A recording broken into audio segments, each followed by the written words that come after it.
Welcome, one and all. It's Mr. Christopher with the Funkatopia radio show. And tonight, it is a post-Princegiving special. I have a special guest with me, Rob Rhythm, who erroneously tried to get on. We could hear him, but he couldn't hear me. So I don't know if that's been resolved.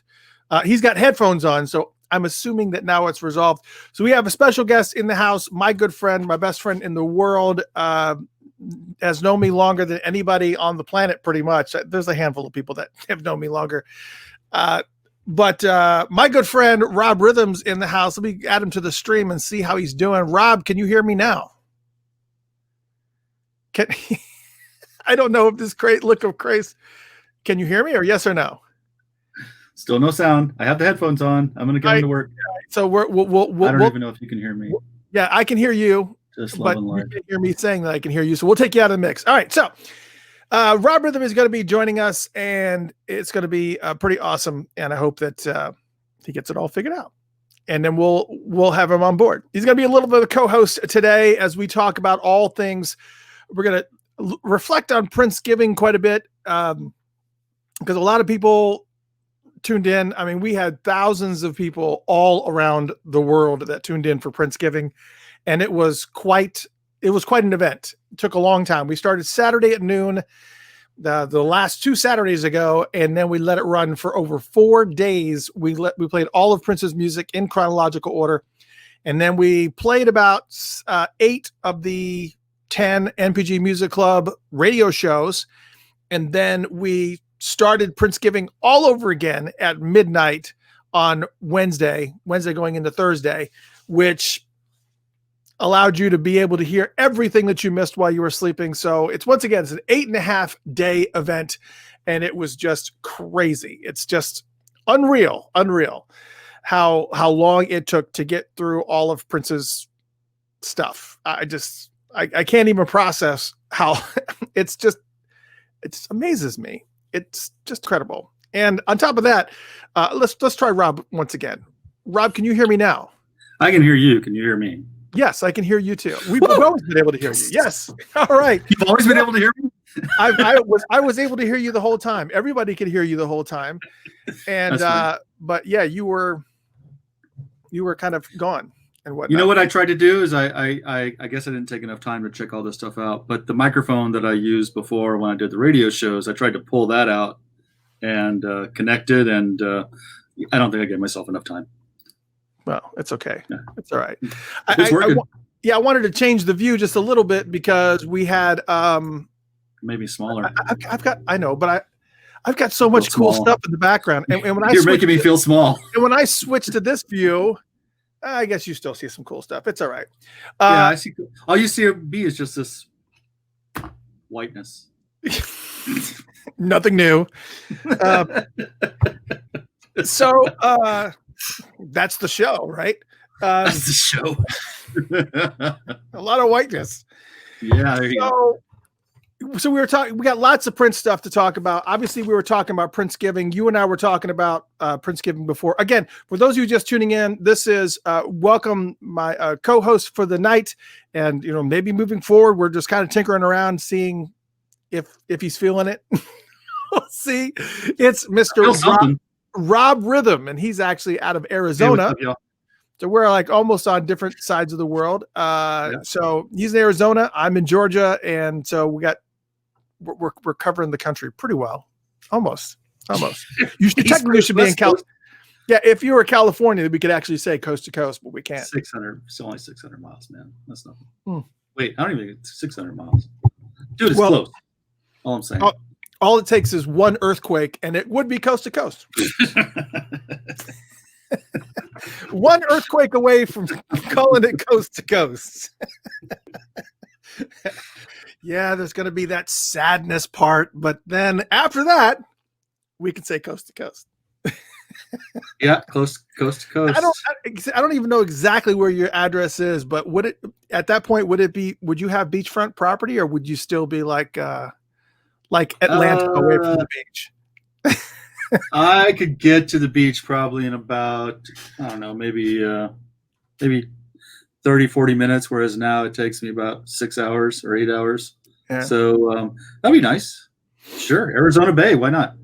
I'm up for it. Oh, anyways, we had an amazing time. It was a lot of fun doing Princegiving. Again, as I mentioned, we started Saturday at noon, and we went all the way through to. I keep on having to change my view. We went all the way through to. Yeah, I know, it's okay. All the way through to Wednesday at noon, and then I had to offset it because I wanted to make sure that we had a 12-hour offset so that everybody couldn't hear what they missed when they were sleeping last time. And so then again, so it's 8 days of just solid Prince in chronological order, which was a nightmare. Not a nightmare in a bad way, but it's very stressful because you never know, because if something happens and something goes haywire during the show, then you really don't have any, you have to know exactly when it went haywire. And I put a couple of fail safes in there, but it still failed. Yeah, it did. a couple points. There's a couple points, but both it went along pretty well though. I only noticed one fail. Did you have more than one fail?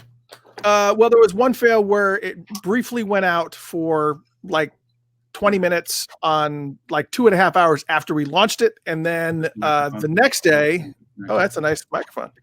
Right. And then right? I know, that's why I wanted to use it. And for those of you who are on radio who are saying this is horrible radio, feel free to join us on video. You could chat away and it'll be fun.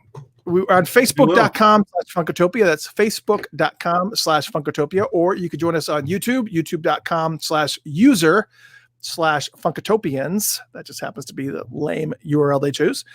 And also Twitch. I think it's twitch.tv/Funkatopia or something like that. We're on Twitch. You should write this stuff down, man.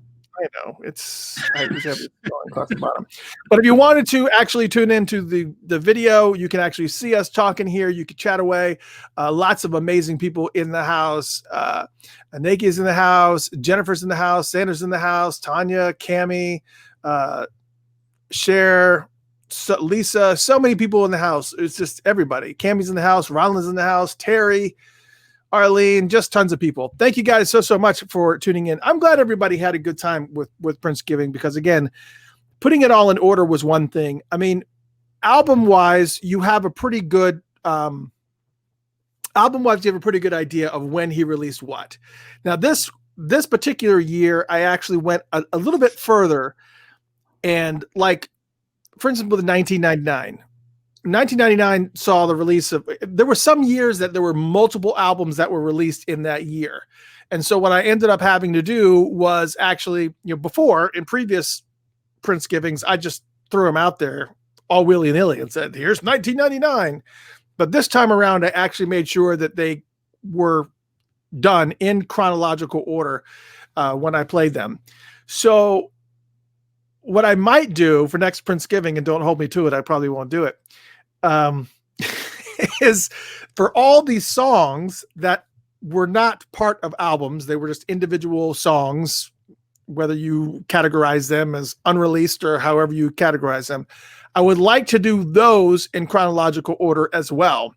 So actually start in January and just playing, and that's my thought process, is that would be really, really cool to just do everything in chronological order. But some years, like especially between 83 and 86, when he had like dozens and dozens of songs that were unreleased that just we know of right now.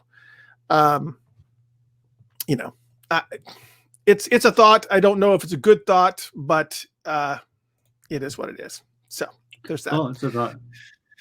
So people are asking. You know what surprised me? I was really surprised to hear songs that got released in like the 90s or that got released in the 90s that he wrote back in the early 80s. Like I think he played like a 10-minute long version of Weekend Funk. So like, songs like that, and you listen to them, and like when he finally decided to release them, he didn't do that much to them. He pretty much had them done 10, 15 years before he released them. I mean, he didn't add that much to change them.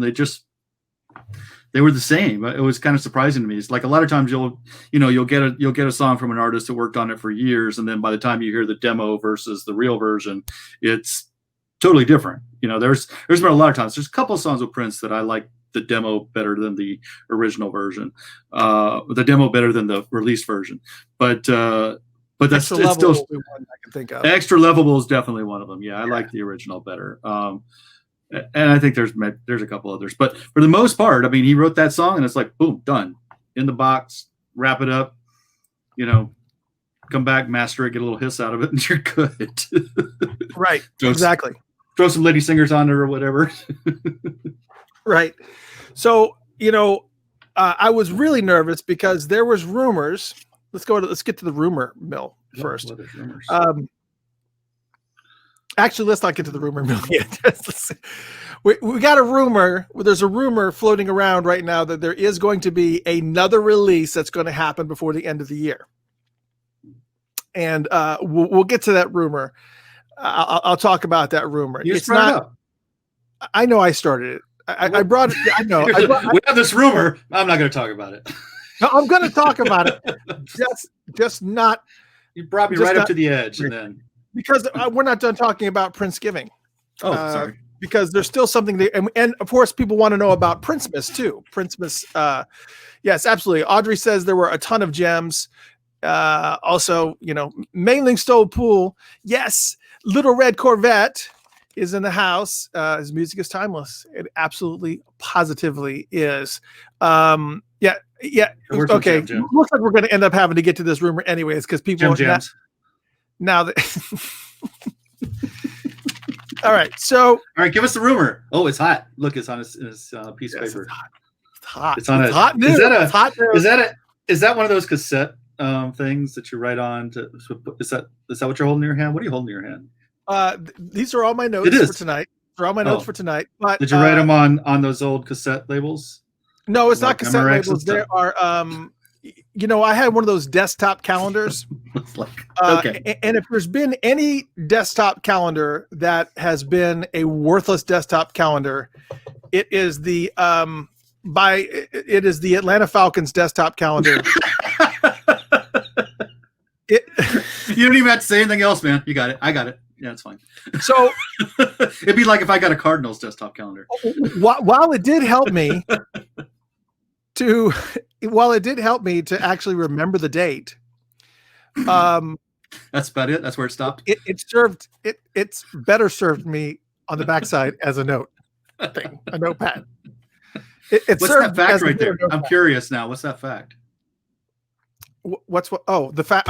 I'm going to change the view over to this because. Okay, but I need to know the fact now. Okay, the fact is, here's your facts. Who was the first Falcons receiver? I'm sorry. Who was the first Falcons player to top 1,000? That's a question. That's not a fact. I know. I'm going to tell you who it is because it starts off as a question, and then it becomes a fact. And even if you're from Atlanta, you're not going to know this. Who was the first Falcons player to top 1,000 yards receiving in a season? I didn't know. I would have guessed a popular name, but it was Wallace Francis. He caught 74 passes for 1,013 yards in 1979. Nobody was a Falcons fan in 1979.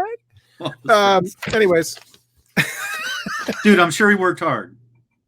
He did. 1,013. Even though I've never heard of him. Sandra Morales. A lot of people were asking, how do I purchase a Prince ornament? We were like, what's the rumor? We'll get there. I'm sorry. That is the rumor. There's a rumor that you can purchase a Prince ornament. You guys keep derailing me. And here it is. Okay, what's the rumor, man? We need to know. Well, I got to answer Sandra's question here first. Sandra wants to know, how do I purchase a Prince ornament? So there's been pictures of Prince ornaments for the Patreon supporters, patreon.com/Funkatopia, patreon.com/Funkatopia. That is where you go to support Funkatopia and the radio station to help us pay these ASCAP licensing fees. Because as you can imagine, playing Prince music all the time is not inexpensive. It's and other artists as well, I might add.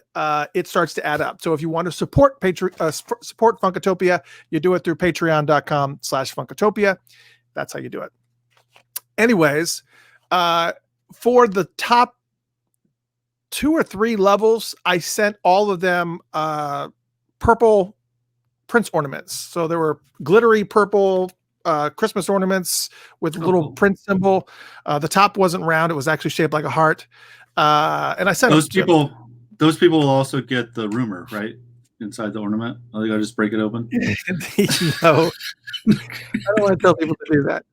But I did have a few extra. I had a few extra, and I asked. I said, if anybody wants them, if they're $15, and that includes free shipping. And if you want to, just Venmo or Cash App Funkatopia. So it's Cash App is $Funkatopia, Funkatopia, or Venmo at Funkatopia, and I would send you one.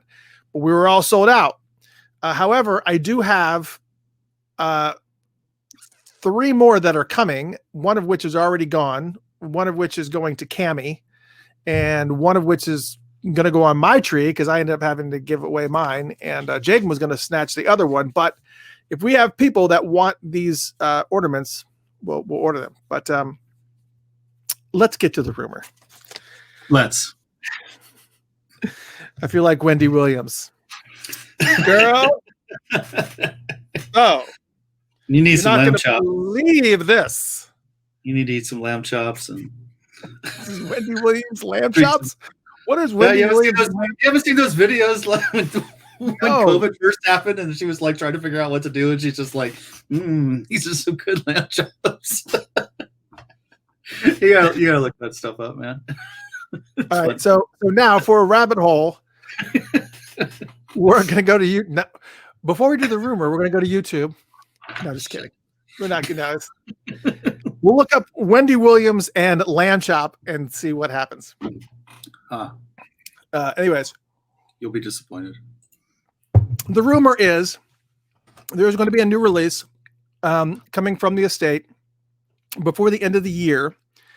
Not just before the end of the year, but from what I understand, from what I understand,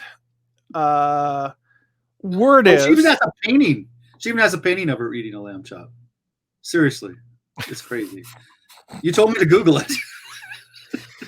After the Let's get to the rumor, shall we? Let's talk about the rumor. There's a rumor that Wendy Williams was eating a lamb chop and has a painting. I'm sorry. Go ahead. Yeah, you're regretting this. You're regretting this decision right now. You're like, I should never ask Rob on. Everybody here is going to kill you now. I know. I'm sorry. I will definitely shut up. Look here. No, it's all right. It's all right. It's all right. No. So went dark. Okay. It's all right. I can still hear you. All right. The estate is supposedly, again, this is rumor, going to be releasing a new vinyl release on December 9th is what I'm hearing. Again, just a rumor. December 9th, a new vinyl release, and that vinyl release is don't get all crazy because it's not like you already have like a dozen versions of this.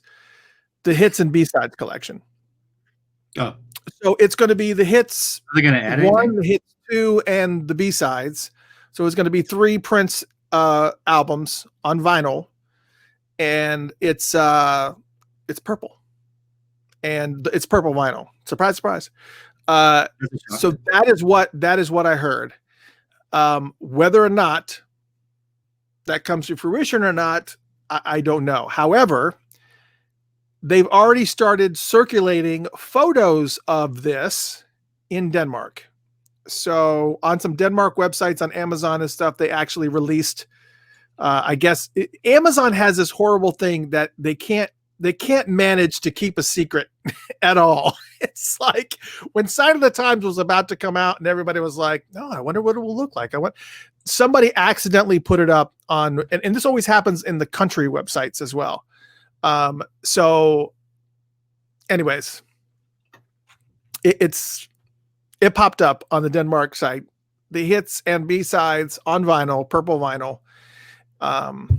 and they may actually release it on something else, but why? Why would you need it? Why would you need it?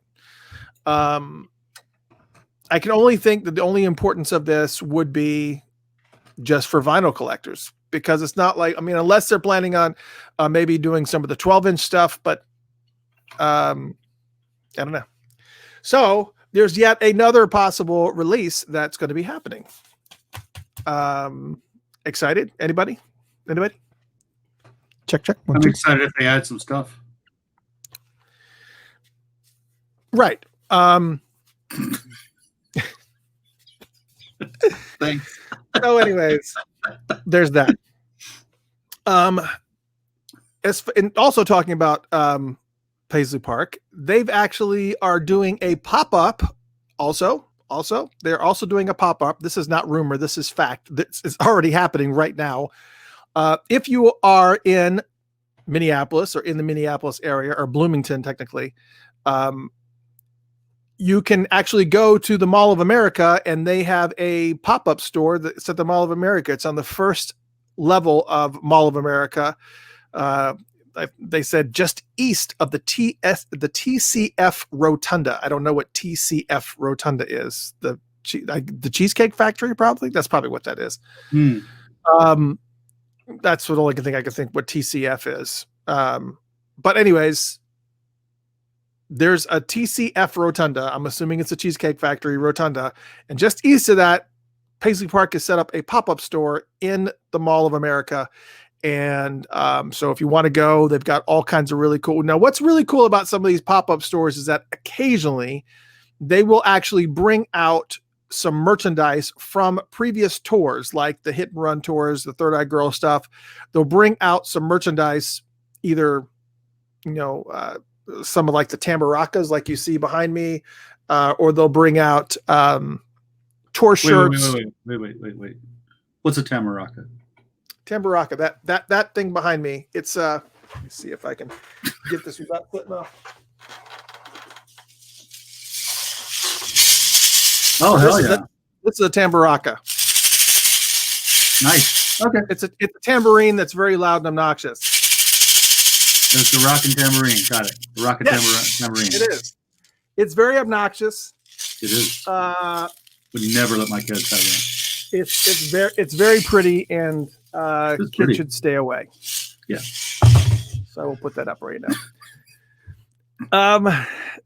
But they'll have like t-shirts and merchandise and things like that you might not normally see. For instance, the last time I was at Paisley Park, which was the release for the release party for Sign of the Times, the new Super Deluxe, they actually had cassettes of the war. So the same cassettes that they sent out for the MPG Music Club members, they actually had literally cassette tapes that were left over from, they weren't remakes, they were ones that they had left over. And so there were collector's editions and stuff that they had. And so occasionally with these pop-up stores, they always have these really cool, Mei Ling says TCF is Twin City Federal Bank.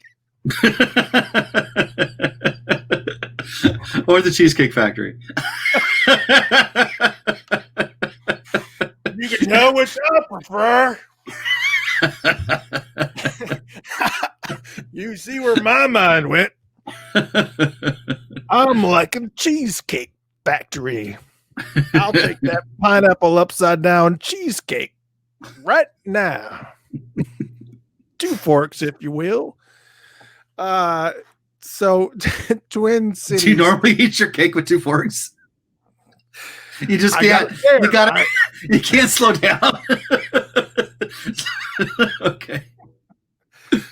It's okay. So it's not the Cheesecake Factory. Thank you, Mei Ling.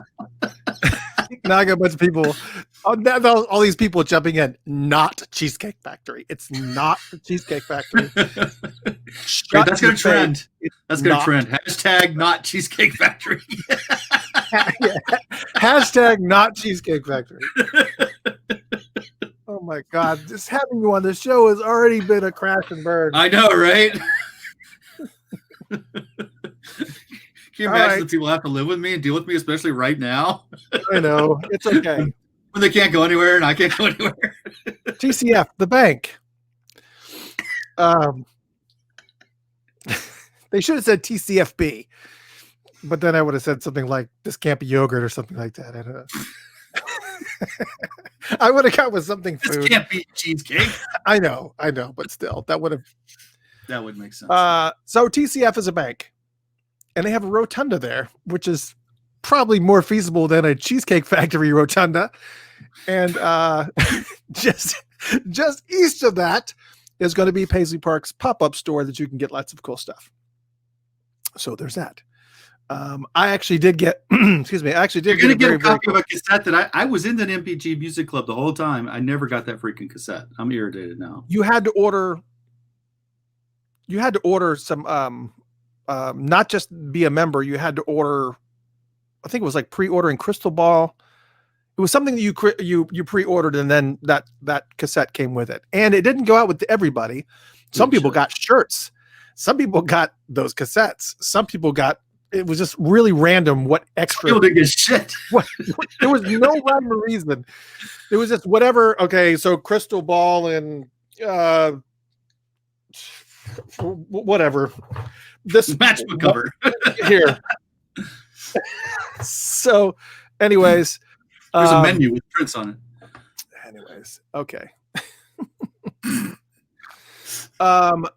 How much wine is Are we done with the rumor? Yes, that was the rumor. The rumor was the hits and B-sides on purple vinyl, supposedly coming out December 9th, is going to be available. If you haven't looked at Paisley Park's store right now, probably a good time to do it, because right now Paisley Park is offering 20% off all of their, I don't get any kickback. I don't know why I'm even telling you. 20% off all their merch and stuff right now for whatever special is going on. I guess it's the Tuesday special. 20% for Tuesday. Anyways, and they've got lots of really cool gear there right now too. All the extra Sign of the Time stuff. And if you can afford it, 1999 era jackets, that like just a couple grand. It's pretty. Anyways, good Lord. Yes, this wine is low in alcohol, but as I told you, as I tried to pre-warn everybody here before we even started this whole rigmarole, was that if there was anybody that's going to bring out my insanity, it's Rob Rhythm, which is one of the reasons why I felt like he was a good co-host, because he knows exactly what's going to crack me up, and he knows how to just poke and get stuff out of me that I wouldn't normally say or do or whatever. So anyways, yes. What else is really, really interesting that I wanted to talk about? Lots of really cool stuff. No. The Tori Ruffin interview that we did a couple weeks ago. Was it a couple weeks ago? I guess it was a couple weeks ago. First off, it was over an hour interview with Tori Ruffin from Morris Day and the Time, the guitarist that took the place of Jesse Johnson. And we spent over an hour sitting with him, talking, sharing stories, having a lot of fun. It is finally up on YouTube, just so you know. It took me a while because first off, it was like a gig in size. And for whatever reason, I kept on trying to upload it to YouTube, and YouTube kept having issues with it and kept failing every time I tried to upload it. It finally successfully uploaded. So if you want to watch that interview, it's up on YouTube right now. So youtube.com/ just search YouTube for Funkatopia and you'll see it there. He was actually, not too incredibly happy with the fact that the last time I interviewed him, he was high as a kite. And I'm not saying that. I am not saying that to be. He said it here on the show. He said, "Man, when we did that interview, I was high as a kite." So that's the only reason why I said that. And when you go to Google and you search for Tori Ruffin, that interview that I did with him shows up number 2 on Google. So I guess it's maybe his LinkedIn page or whatever first, and then the interview that I did with him, where he was feeling really good, is in number 2. And so he was very, very happy to do a brand new interview, and so that he could, he was very happy to have a new interview that would hopefully replace that one on Google. So Yeah, anyway. you dropped to 4. Sorry, or we dropped to 4. Yes. So it dropped to 4. Yeah. Well, that's good. I'm sure he's happy about it. I mean, now that we've actually got sure he's like, just keep dropping, go down, down, down. But if you type in Tori Ruffin interview, you're right there, man. I know. That's, and this is part of the problem with me doing digital marketing, as a career. It's just that's what I do, is that I figure out ways to craft pages so that when people search for things, it shows up well on Google. Rob, what are you putting up on the second screen here? I'm putting up Tori Hold Ruffin. on a second. Let me add this to the stream. What's happening here? See, there it is. What You're is right this? There you go. You search for Tori Ruffin Interview. And there it is, number 2. Yeah. Number 2 on there. That's all right, just hold on. I'm gonna stop doing that because apparently I need to. I can remove it. That's fine. I'm gonna have to go dark because I have somebody. I got to go dark because I forgot to clear my cache. You put in the letter P and it says Pornhub. What? All right, I'm refilling this mug of wine now. Once again, thank you to Cammie Mattingly for the wine with cherry Moscato. Thank you so much. Rob went dark just for a second, so while he's dark, we will I will make myself big. So there you go. Also, what was I going to talk about next? Oh, so let's talk about Princegiving, since Rob had little to no interest in talking anymore. Everybody wanted to get to the rumors. But one of the things with Princegiving that we did was that we were raising money for PRN alumni. So any one-time donations that came in for PRN alumni through Venmo or through the Cash App, 100% of those proceeds went to PRN alumni. PRN alumni, essentially, for those everybody here already knows, but we'll go ahead and share it anyways. PRN alumni is for individuals who are in financial duress for whatever the situation may be, whether that the pandemic has kept them from working, which has happened to a lot of artists because nobody can play live. You can't do concerts anymore. So if you can't do concerts and you can't do any of those things, then that's basically what happens. And so because of the fact that they are in financial duress, PRN alumni then comes in and helps them, pay their bills, pay their medical expenses and everything else. Now, a lot of people were into Princegiving. So while we wanted to have a really, really huge turnout for the donations, kind of similar to what we did with Bootsy Collins. Bootsy Collins was raising money as well, and we helped Bootsy during that process. And of course, the one big difference with Bootsy Collins and what we do with PRN alumni, the Bootsy Collins, is that we actually had this massive prize package that was kind of egging people on to try to win this prize package. And we had like 3 prize packages that, Rob's back. But I don't know how to put him back in without, are you even here? Oh no, I see where you're at. It says I'm in the show. You are, you're in the show. You're in the show. Okay. All right. Sorry, I had to address my wife, so.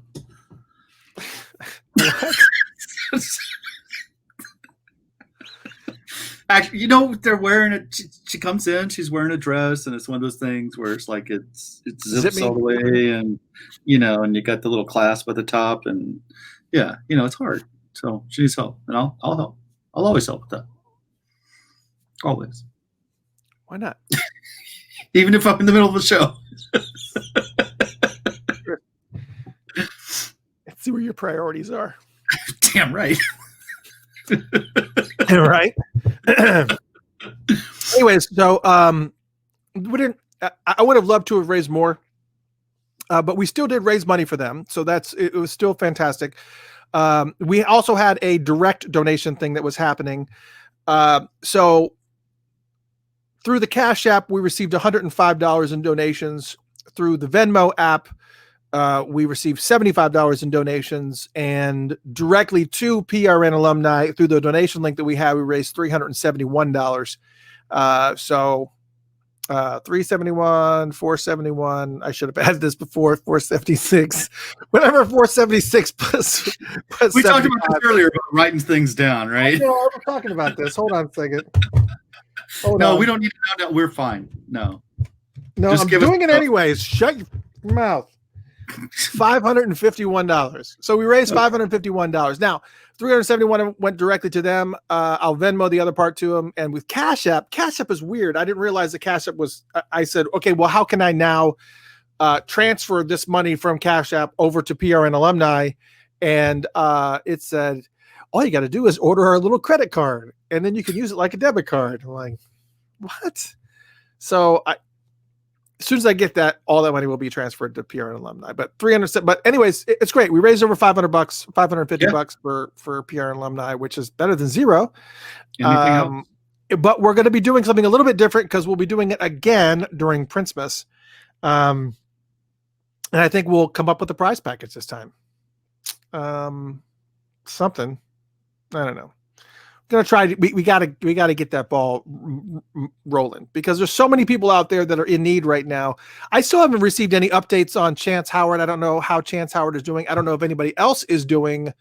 How anybody else is doing, or if anybody knows how Chance is doing. Chance Howard was in a pretty bad wreck, and I don't know how he's doing. So I haven't gotten any updates. Also, Rosie Gaines too. Rosie Gaines had a bunch of complications from, I guess, diabetes and some other things that she had. Just a lot of, and she had tons of medical expenses.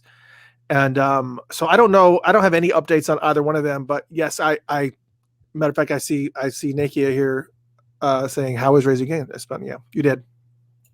I don't know. So we will, I don't know. Cami says, Butler is now serving my wine. I'm sure she's referring to her husband. You are welcome, and I need Rob's address so I can send him wine. So we'll Cam, I've got to send you his address. We'll get that. What is the best place to donate? We still have the donate button up on Facebook from Princegiving. If you want to continue just going directly there, that may help to take us out of the mix and just circumvent it the right way. So let's start there. Just go to facebook.com/Funkatopia and just go there. So Rob, I meant to ask you, and thank you so much for those who can donate, because this is such a tough time for a lot of people, especially during the holidays here. I mean, even if it's something that's a little bit more personal, like, wanting to even just buy one gift for your kid. There's people out there that are struggling like that, where they're like living paycheck to paycheck, and they're just barely, figuring out how to put gas in their car, and they don't even have a shot at being able to do anything for Christmas. And so, again, if they were in the employ of Prince Rogers Nelson, that's where PRN alumni steps in and helps to get some of their expenses and stuff. So please, if you have the opportunity to be able to help some of these individuals, and it wouldn't just be artists and people that were playing, instrumentalists, but, people that lights, sound people, fashion designers, all types of people that if they were once in the employ of Prince Rogers Nelson, and they need some type of financial assistance, PRN alumni can help. So there you go. There he is, the man of the hour. Wally, where'd you get those glasses? Stafford's in the house. What's going on, Wally? What's up, Wally? Wally's in the house. Yeah, I put up the Hey Cammy thing. Should have put the Hey Chris. What's going on, Wally? Of course. Well, look, there's been an update already. Ronlin said that on that donate button, it now says 446. So it's actually gone up since I pulled the numbers earlier. So thank you to whoever donated before then. Just keep those donations coming just directly to them, please. Absolutely. We will be doing a raise again for Princemas, and I'm thinking I might reach into my LPs and see if I can find some.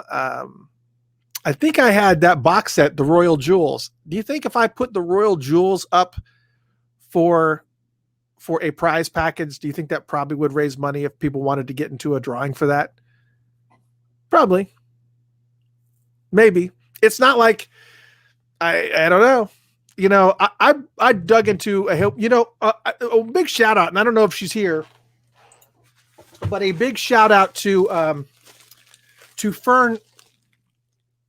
I don't know how to pronounce his last name, Fern Schwartzer, who sent me so many books and old 80s magazines, all of which had prints of like original 80s magazines and stuff, even including old Globe magazines from the 80s as well. But she sent me like tons of stuff. I want to see some of the covers of the magazines, not the Enquirer, but that's cool. Yeah, I mean, National Enquirer. I mean, these are like old original National Enquirer. This is April 16th, 1985. Prince is on the cover of National Enquirer. I'm sure my mom had that copy in her garage. Your mother was insane with that. She was a hoarder, especially with National Enquirers. She had like a stack of National Enquirers. It was like, it might as well be news. It was news. But here's some things you might not know. Caffeine reduces women's memory. How to use horoscopes to make major decisions. What men want women to know about them. That's a pretty short book. Julio Iglesias caught in a sensational divorce scandal. Nobody even knows who Julio Iglesias is. Well, they know his son now. Well, yeah, that's the only way they know who Julio Iglesias is. Oh yeah, and then this Globe. I don't even know where Prince even fits in this one, but this is Dynasty. The next 5 episodes. The amazing past of Johnny's new bride. She runs a laundromat. But thank you for all these amazing books. Were there no magazines? Is it just newspapers? Yeah, here's another. Look at this one. Oh, here Prince, we go. Bodyguard. See, there's Prince and Michael Jackson. See, this is one of those. Right? This is where they were like, bam, bam. They were just like, it was like, who's the king of pop? Is it Michael? Is it Prince? Who is it? Prince can be the king of pop, and no, wait, hold on. Michael Jackson can be the king of pop, and Prince can be the king of funk. Well, yeah, and then I think Stevie Wonder said it best. If Michael Jackson's the king of pop, then Prince is the emperor. Stevie Wonder said it best. I'm sorry for Michael Jackson. Stevie Wonder's got to be in there somewhere. I don't know. Absolutely. So, anyways, so there they are. It's an Enquirer exclusive. Oh, okay. No. You're not going to read about this anywhere else. You really won't. You're really not. Definitely not. Here, hold on. Bodyguard tells why he's living in a secret world of fear. How Michael is paralyzed by fear of Prince. How Michael is paralyzed. Well, that's because he tried to run him over. Didn't Quincy Jones say that? Didn't Quincy Jones say after that new? Didn't Quincy Jones say that after that New Year's debacle with James Brown, when James Brown was performing on New Year's Eve and Michael Jackson came up on stage? It's an infamous video. And Michael Jackson told James Brown that Prince was out in the crowd. And of course, James Brown started calling from the stage, Prince, I hear Prince out there. And then he came up, and then Prince was playing guitar for a little bit. And then he grabbed onto this lamppost on the stage that he thought was attached, but it was just a prop, and it fell off and he fell into the crowd. And he was so embarrassed by the whole thing that apparently after the concert backstage, Quincy said that Michael Jackson and his mother were walking to the car and Prince tried to run him over with his car. That could explain why Michael is paralyzed in fear. Paralyzed in fear. But although if somebody's coming at you with a car, being paralyzing will help. That's a bad time to paralyze. It is. It is. And, you can also lose up to 10 pounds in 2 weeks on the popcorn diet. You can't. I've been on it. It can't be chocolate caramel covered popcorn. You cannot. And there's a madman threatening to kidnap Farrah's baby. Uh-oh. She's Living in Terror, right along with Michael Jackson.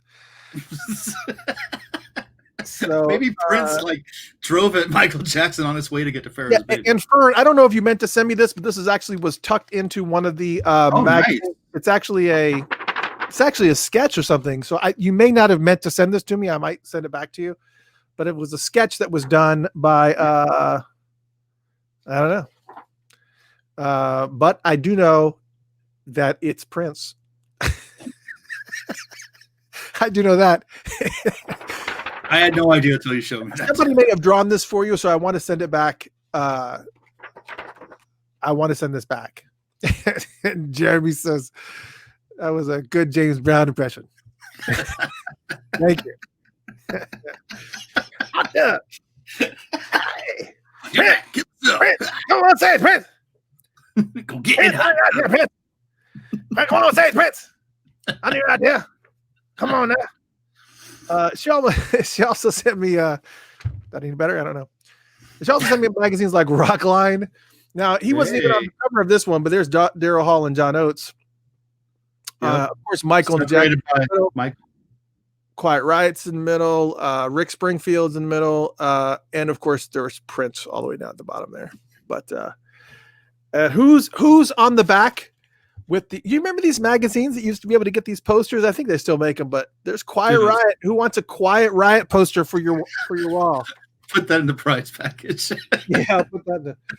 Or if Quiet Riot's not going to do it for you, maybe Boy George will.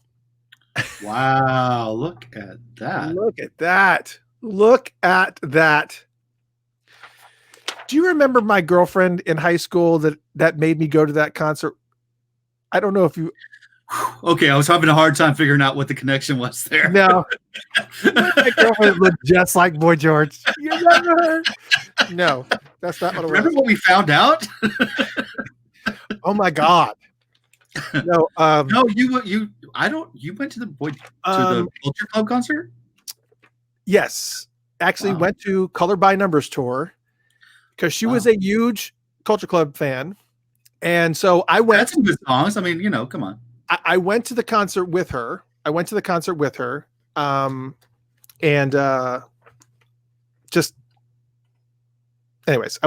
with her, and then she made me buy her a tour shirt that she made me wear the next day to school. So I'm standing in the middle of the courtyard. I remember this now, actually.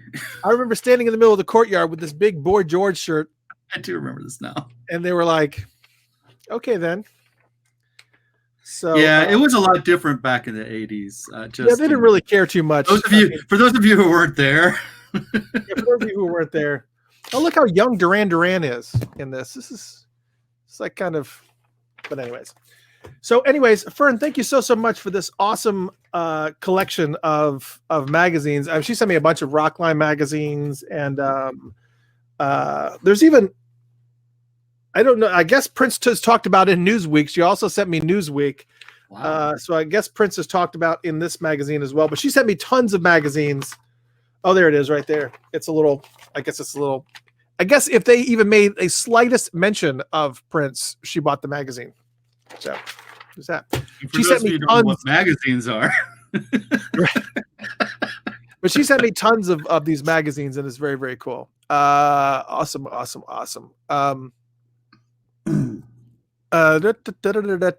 anyways, yes. Awesome. Thank you, Fern. I wanted to send you a thank you. Now, you've listened to Sign of the Times Super Deluxe. I actually purchased it. What is your favorite? We're going to go off topic here, and I'll ask the audience here too. And I'm certainly. What is your favorite? What now? I said I'm not prepared for that. You didn't tell me you were going to ask me like that. No, I'm going to ask you some just random questions. You may or not be prepared. I mean, I have a very definitive answer, but let's just go with I'm not prepared. What is your favorite unreleased track that was on that Super Deluxe edition? Favorite. All right, hold on. I'm gonna have to look now because I don't remember. So why don't you start, and then we'll vote. Okay. Mine is very, very easy. It won't take. Matter of fact, I will play a snippet of it here. I have the advantage of music. Yes. Well, just for a second. So here it is. But we should play the whole song. That'll give me time. Yeah, we can. We can play the whole song. We're gonna take a little bit of a short break right now and play this whole entire track. And we're gonna talk about some more things that we have to talk about. More things like Sheila E. has a amazing TV channel that's going to be coming up. We're going to talk about Sheila E. We're going to talk about. I actually invited her to come on. I said, if you would, I would love to have you on to talk about this. And she probably won't show up. But I invited her. I would love for her to come on and talk about Sheila E. TV and some of the other stuff she's got going on as well. I also invited another guest who may or may not appear, who most likely will appear. And we're going to talk about him as well and his involvement with Funkatopia moving forward, and a couple of really cool Prince events that are going to be coming up as well. One in Minneapolis and one in Houston, Texas. So if you're in either of those areas, we got some really, really cool things. And also Bootsy Collins news. So we got some news to share. Yes, I've already got some people talk. Cammie says All My Dreams. That's an obvious one. But it's kind of like, what are these songs that are out there that just completely caught you off guard? This to me was one of them, and it's easily become one of my favorite songs to be released on. And I love listening to it repeatedly. Ladies and gentlemen, Mr. Christopher's favorite song off of Sign of the Times, Super Deluxe. Enjoy. This is a song about a girl named Blanche. It's Blanche. Yeah. Okay, yeah, that's a good one. Blanche is, without a doubt, one of the coolest songs on this freaking collection.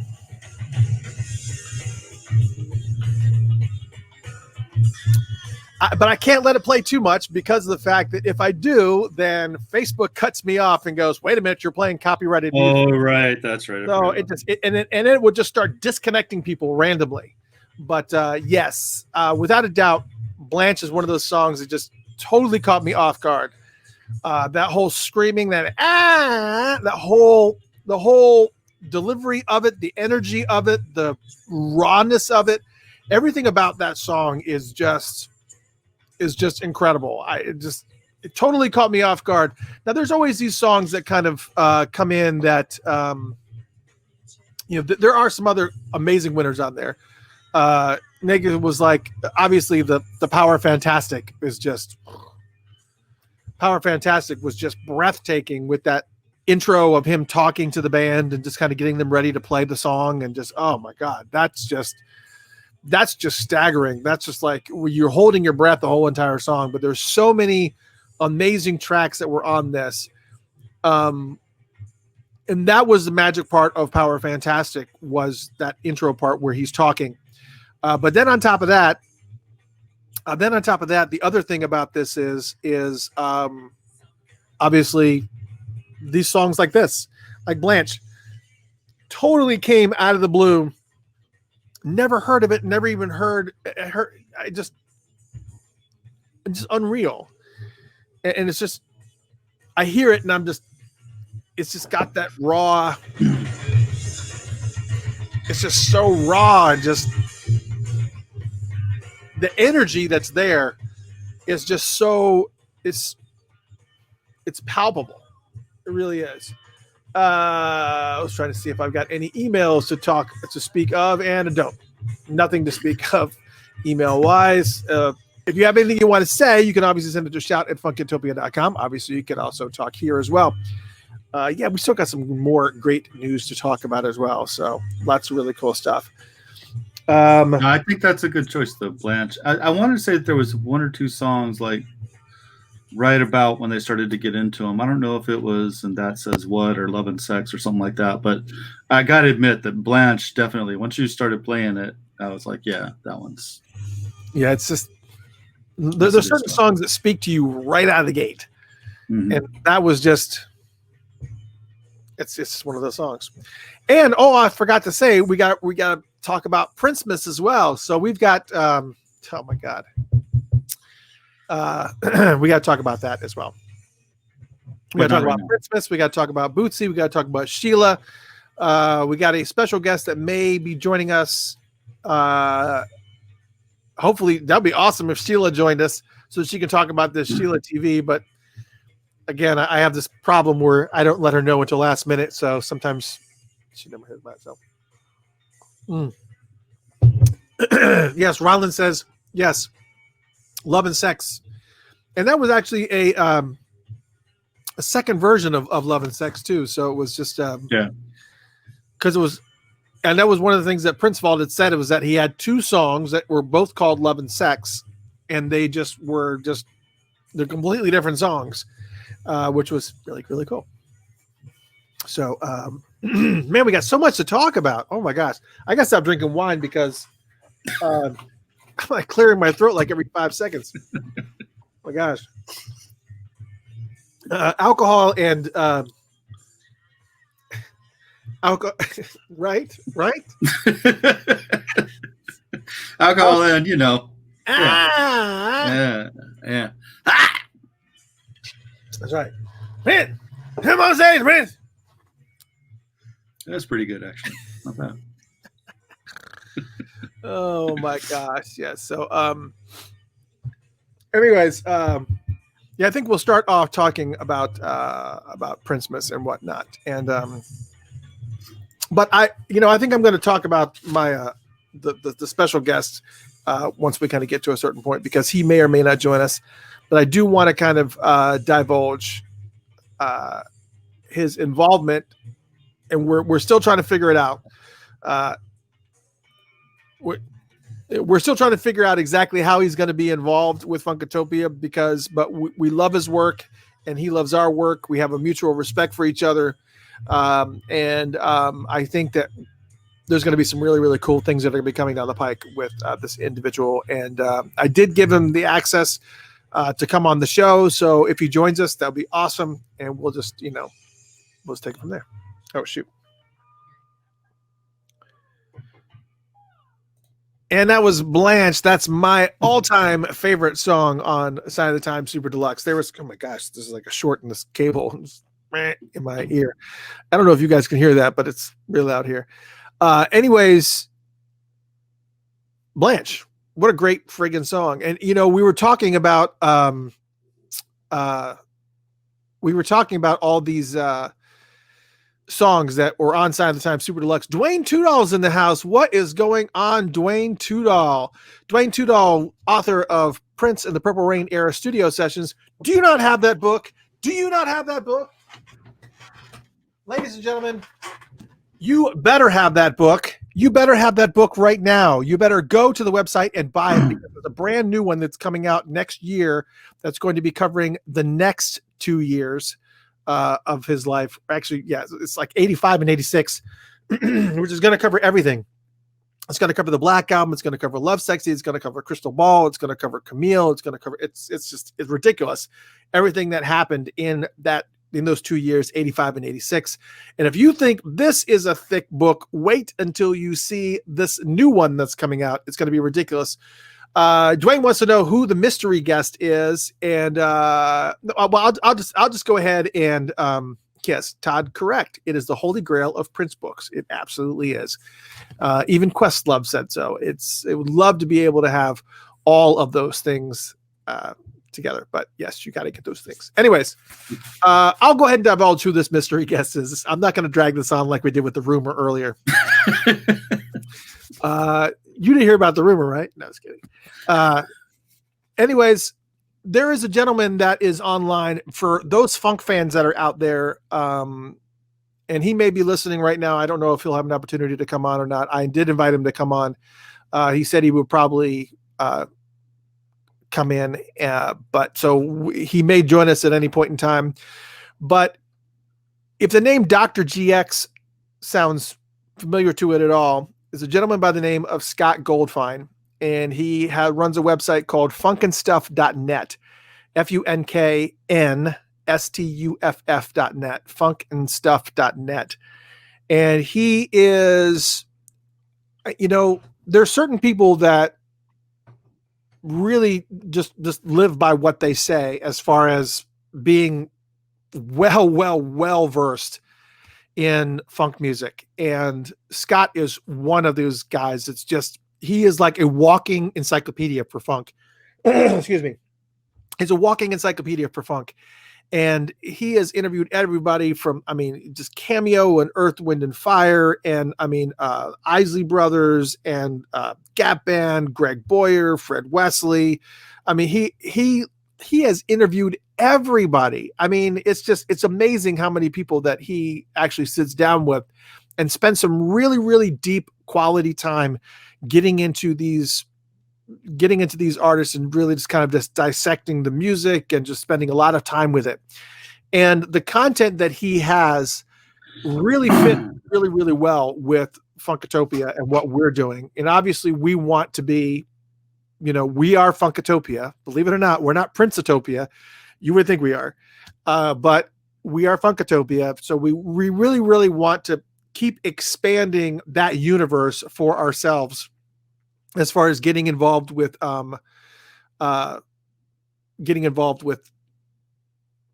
more funk artists other than Prince. We do a lot of Prince stuff here, and that's primarily because of Prince's involvement with this website and with everything that we've done. I mean, Prince was an avid supporter of Funkatopia, and so now that he's gone, a lot of people continue to come, and we're grateful for the supporters.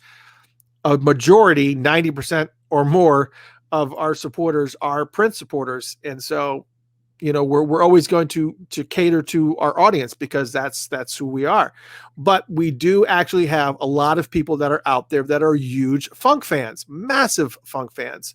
And I feel like Scott really brings some really phenomenal, insight and history. So we're going to be trying to figure out ways. We haven't brainstormed on it yet, but we're going to try to figure out ways to incorporate what he's doing into Funkatopia and vice versa, and just try to just kind of marry some of the powers that be, and hopefully got some good things down the pike. We don't know what those ideas are going to be. We have not met and actually had those discussions yet. So I did want to invite him on, but a lot of people have not heard of him. But so I beg of you, if you have an opportunity to check him out, please visit his website. It's funkandstuff.net, Funk, the letter N, letter N, funkandstuff.net. Be sure that you go to his site and check out the laundry list of interviews. He has like well over 100 interviews that he's done with everybody. You definitely got to check it out. Absolutely check it out. And that's Scott Goldfine. And he's matter of fact, Rob has pulled up funkandstuff.net. Look at all this stuff that he's got in there. I mean, these are all the people that he's been interviewing, and he's got so much stuff. I mean, everybody from Ohio players to, the content this guy has is just unbelievable. And it's just so in depth, and he really goes into really paying attention to all the artists that are out there. And he's an incredible dude, and he's literally a walking funk encyclopedia. And I'm actually surprised that there's not a lot of people that are in the chat room right now going, "Oh my gosh, Scott Goldfine," because he is he's a funk legend. I mean, as far as like a reporting person is concerned, because he speaks with everybody. I mean, he's sat down with everybody, Fred Wesley, Maceo, it's unreal, everybody that he's sat with. And of course, he's also spent time with a lot of the funk people that we have too. He's interviewed Wally Safford here. There's so many people that we've interviewed together, not together at the same time, but anyways. So nice. If he has an opportunity to come in, that'd be great. We'll spend some time chatting with him. Actually, why not just go ahead and add him in right now? What's up, Scott? Hey, Chris. Can you hear me? I can. How you doing, man? What's up? You got a Lakers hat on. Why do you have a Lakers hat on? I guess, yeah. I might as well, right? Join the crowd. You doing all right? I'm doing good. I am getting some echo though. Oh, okay. Well, sorry about that. I can't. Yeah, it is what it is. But anyways, yeah. Scott Goldfine is an amazing individual who has just tons of interviews and everything. And I mean, how long have you been doing these interviews for some of these funk artists? Yeah, I'm doing good. I'm just getting an echo. I think I need to find some headphones. Let me Okay. I'll be right back. Yeah, we'll talk about some other stuff while you get some headphones and stuff, and we'll see you in just a minute. All right. So cool. Scott is actually going to be joining us and talking a little bit about. We're going to get a little bit of history on him, but you can expect to see more of him in Funkatopia, and of course, this gentleman over here to my, I guess it's to my left, but he's over here. Rob Rhythm. We're going to have him more on. Anyways, it's good stuff. Anyways. See, and Dwayne knows who he is. Dwayne says, I know that. I love his stuff. There we go. So, use some of his interviews for his second book. See, there you go. So Scott's in the mix. So let's talk about a couple other things, shall we? First, we will talk about the fact that Sheila E. has got some, she's going to start doing a TV series. Well, not TV. She's doing online. They're calling it Sheila E. TV, but it is going to be lots of episodes of, some historic concerts and footage and things. And she's going to be doing all types of episodes and whatnot. And so she is going to be, it's going to be pretty awesome because I'm looking forward to it. The first episode, I guess, is going to be airing. I think it's December 12th. I think is when the first episode is going to be on. And December 12th, she is interviewing other female drummers, young female drummers, and she's got like a laundry list of girl power drummers that are going to be in the mix. That's going to be pretty awesome. And of course, when you talk about the fact that she has I talk about somebody that has just this massive collection of historical cassettes and performances and stuff, not just of hers, but of her and Prince. And I mean, even when you think about all of the stuff that Prince gave to her, because she even said flat out, she had boxes when we were at the celebration. She was talking about that she had boxes of cassette tapes that Prince had sent her of stuff to work on, stuff that never saw the light of day. So she's got like all this unreleased music that's just sitting in boxes on cassettes and stuff. And it's just, so I'm very, very excited that she's going to be doing the Sheila E TV. Again, it starts December 12th. If you want some more information on that, SheilaE.com. Just go there and you'll be able to see all this really, really cool stuff. And on top of that, she's also going to be doing online drum lessons as well. So you could actually sign up to do drum lessons with her. And that's insane. That has not started yet, but I could not. April, I was not aware of that. I probably would have been reminded on that day. Facebook would have told me. But December 12th is her birthday. So it's 2 days before your wife's birthday, Rob. Yeah, it is. But Sheila E's never come into my office and asked me to undress her. So, yeah. Yeah.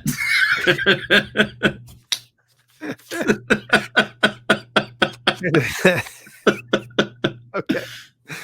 Hey, she and I'll have stuff to talk about. I play drums. She's a drummer. She's multi-levels above me in that capability, but still. There you go. It's a start. It's an in. It's an in. All right. So Scott is back with us. I think he may have headsets working now, so he may or may not have his echo figured out. Scott, you going? You got it? You good now? Hey, I think we'll be good, man. How you doing? Hey, there we go. Doing good, man. Oh, perfect. So I was telling him about all of this stuff and how long have you been doing all these interviews, these funk interviews that are on your website at funkandstuff.net? Yeah, well, that site's been around about 5 years. Been doing the show about 4. Of course, my love affair and involvement with funk and music goes back decades, but that's how long the website and show has been around. Yeah, I think it was kind of a lot. Now, was it like some type of turning point for you or whatever that had you decide I need to? Because for me, with Funkatopia, what ended up happening is that, and probably this is a little bit the same with you, is that I kind of went online and I was trying to find a website that talked about funk or that dealt with funk, and there was just nothing. There's nothing out there that I felt like was really there was a lot of things that were out there that was a little bit too minutia, like the 45 collectors were, they were like dig deep into like the, 60s and really like early 70s levels of funk and just one hit wonders from that era. So there was a lot of that stuff that was just maybe a little bit too minutia, but like there wasn't really great website from the Ohio Players or great websites about Parliament Funkadelic or, Earth, Wind and Fire. There was, some just hit and miss. So I decided to put Funkatopia together. And what was the turning point for you as far as creating funkandstuff.net? Well, I felt that way my whole life, going back to high school, that funk was always underserved, never got its, due respect and its due attention, especially from the mainstream. So, it took forever for any books to come out on funk. It's always been sort of underground and pushed to the side. And it's been my, passion, forever. So you're absolutely right. There was not enough out there to serve it. And for me, I had been away from music for a while I, raised my family. So I was immersed in it. I took a little time to step away, moved from Los Angeles, where I had grown up and been immersed in the music. And I decided I got to get back to it. And, I got a crusade for the funk and all those great artists that have given me so much throughout my life. And I feel, need to get more recognition. They don't have enough representation in the Rock and Roll Hall of Fame. They don't have enough representation, respect anywhere really. And so many of these musicians also, I noticed, were starting to leave us. The great ones from the 70s and even to the 80s were starting to disappear. And it was happening with barely a ripple in a lot of cases. So I really wanted to give back as much as I could to the music and the genre by shining the light on these great artists. Yeah, and I think that's really, really important too, is just trying to get in there and interview some of these guys. Like getting an opportunity to interview some of these classic artists. Like I got an opportunity, I guess a couple of years ago, to interview Lamont Dozier. And Lamont Dozier was responsible for so many of the Motown hits that he was involved in writing. And a lot of people weren't aware, but he's getting up there in age right now. And then you got these guys like Lee Fields and these guys that are just funk icons. And you're right. I mean, you look at Sugarfoot and the fact that he passed away, just like you said, Sugarfoot passed away with barely a ripple. And you got to think there's got to be something. There's got to be some way that we can make sure that at least their history is documented, and just making sure that I'm just so glad that there's people out there doing it. I really kind of feel bad because I would love to get in there and do a lot more interviews. One of the things that I've kind of found, and you've probably found that out too, is that you also have this audience component, because it seems like the funk audience is spread really, really thin around the world. So you could interview somebody that's legendary in the funk world. Like I have a Bootsy Collins interview that I just did like 2-3 months ago, and I still don't have 200. Yeah, I got George Clinton one on. You know what? I was like sitting there going, "What am I going to wear?" And I almost put on my Parliament Funkadelic shirt. Yeah, I get George Clinton one on. But I did a Bootsy Collins interview literally 2 months ago or 2 or 3 months ago, and I still haven't gotten. I still don't have 500 views on it. And I'm like, what the hell is happening? How do you not? And it's on YouTube. It's not like it's only on my website and it's, not in indexed worldwide. And, you get people that are looking at this interview and going, why are there only, the music genre is literally dissipating before our very, very eyes. And it takes somebody like Bruno Mars to kind of revive some of that. But then you've got you know, it's important to pay respect to the masters. And I'm so glad that because you're just doing a phenomenal job. Everybody here, once we're done with this show ends at 10 o'clock. What I can tell you is that please go to Scott's website at funkandstuff.net. It's FUNKN stuff.net. Make sure that you go to that website and definitely check out he's got a laundry list of amazing interviews. And I'm just so glad that somebody's out there doing it. And then you reached out to me. We've been talking back and forth, throwing emails back and forth now for probably the better part of a year, I think. And I think we'll try to brainstorm something to try to join forces and try to see if we can make some kind of massive get some attention to this genre that just seems to just keep fading away. It's a lot. It really is a lot to take on. And I think there's a lot of great people out there that are doing it, and you're one of them. And I'm honored to try to work with you in some form or fashion for sure. Well, thank you. Much appreciated. And, thank you for the exposure and the olive branch. And, any way we can team up, like I help any way I can for like the Funk Center in Dayton, and, anything I can do with any funk cause, I'm all for it. So, we can try to bound together and be like the Funk Avengers or something, and help do more maybe together than things are happening independently. But the most important thing to me is just, getting funk and the artists as much recognition as possible globally. And, recognizing them while they're still with us, and preserving the legacy for when they're not with us. So we will definitely be in touch for sure. We'll definitely be in touch and try to figure out some way we can work together. Dwayne sends his love. He said he used some of your interviews for his second book. So, right there, that is an incredible sponsor, because Dwayne is pretty much every single book that he actually writes it's like ends up being like the pinnacle of, like, for instance, his Prince Purple Rain era studios. Have you read this book? No, I don't know if you can see, I got a lot of books back there, but not that one. You need to Dwayne needs to get you this book, because this is like an encyclopedic version of, it's like chronological order from 83, 84, everything that went on during those Purple Rain era studio sessions. And it's the way that he embeds it with stories and everything. It's incredible. It's just incredible.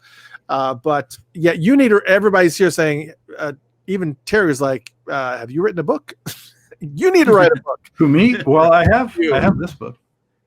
There you go. Everything is on the one. Nice. There you go. So, and people can get that on Amazon. I didn't even know you had that book. How did I know that? Yep. Okay. So that's what you need to do. You need to head to his website at funkandstuff.net. You need to pick up his book. Everything is on the one. We're just expect more from Scott and Funkatopia together. And Scott, thank you for taking time to pop up today. And you and I will be in touch at some point this week, and we'll figure out exactly what that's going to look like. Outstanding. And thank you to all your viewers and listeners, and keep the faith in the funk. Absolutely. Right on. Thank you so much, Scott. I appreciate it, brother. All right, guys. See you later. Take care, man. Take care. And what was this that you posted up here? Oh, yeah. Oh, that's on his website, man. That's Dr. Good Times there with Bootsy. There it is. I thought that was pretty cool. Yeah, there's another one there with him and crap. There's another one there with him and George. well, you know who that is. Yeah.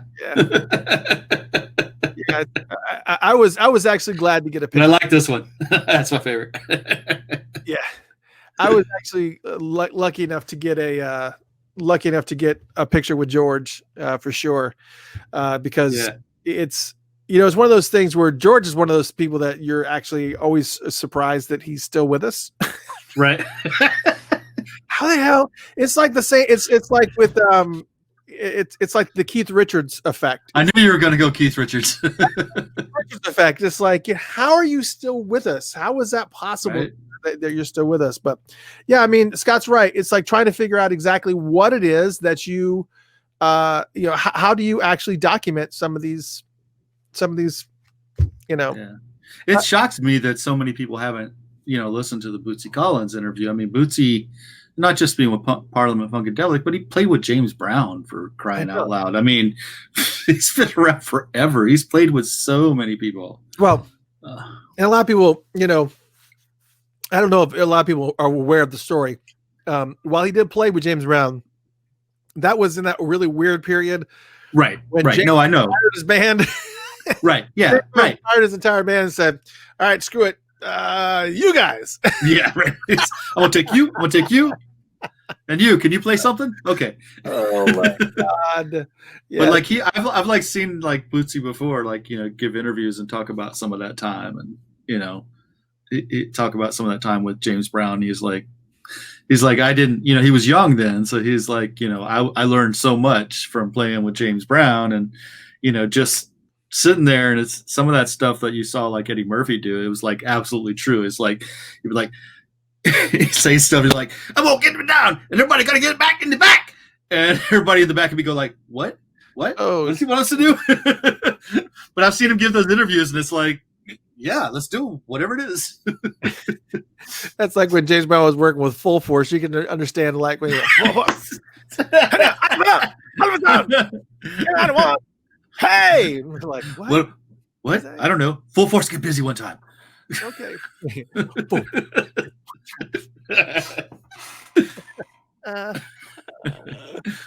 Oh my gosh. Yeah. So Scott Goldfine, better known as that was cool. Dr. GX or Dr. Good Times. Dr. Good Times. And we are we're gonna be doing something. We're gonna figure out ways to incorporate him on the Funkatopia site and just kind of help to kind of push each other along, and it's going to be amazing. Pick up his book, funkandstuff.net. Pick up his book also. The Power is on the One, which is also the name of Bootsy's new album, The Power of One. Everything is on the one. Huh? Everything is on the one. Everything is on the One is his book. The Power of the One is Bootsy's album. Right. There you go. Let's get it right. If we're gonna be, that's I'm saying, man. Stuff, we're gonna be get it right. So, right.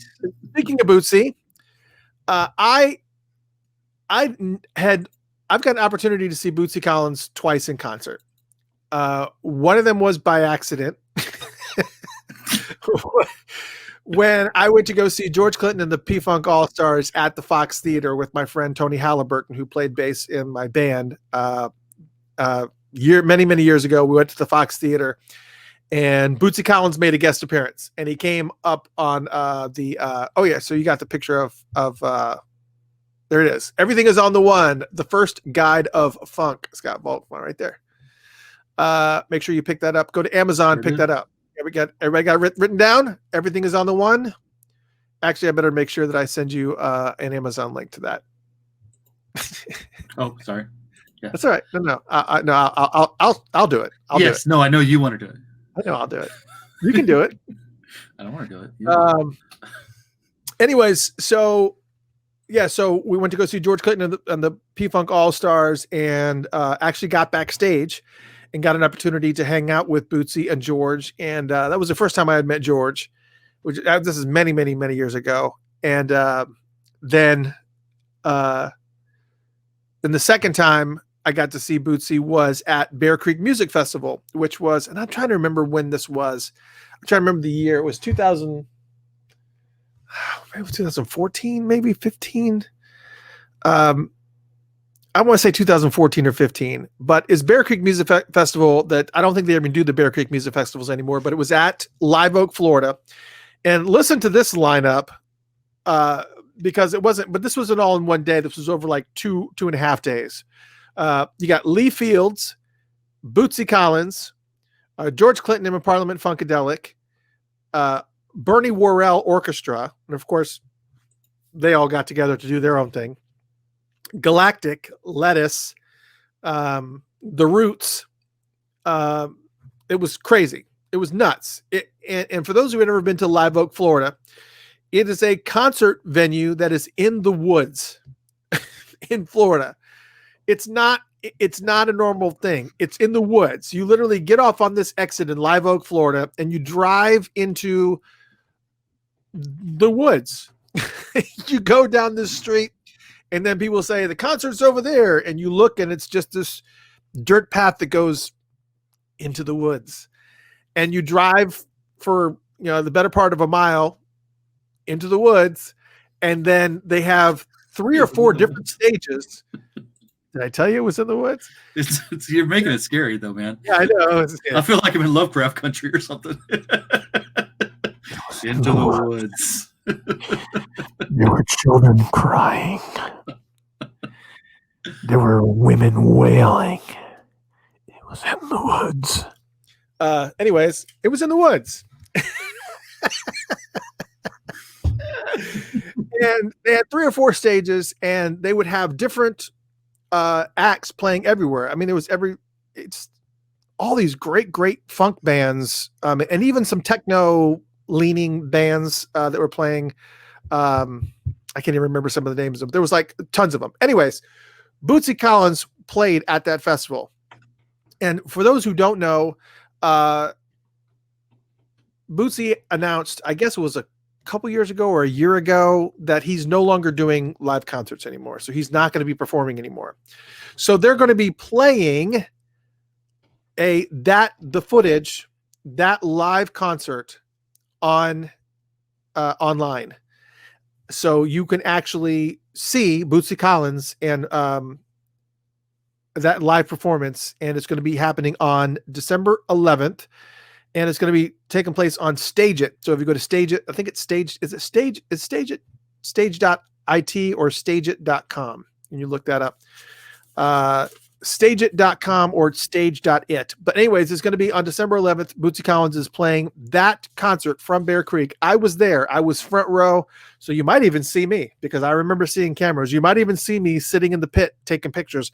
You have a bunch of pictures on Facebook. If you go to facebook.com/Funkatopia and you look for, you go to the photo gallery and you look for Bootsy Collins, that concert, all that photography that's there was taken by me.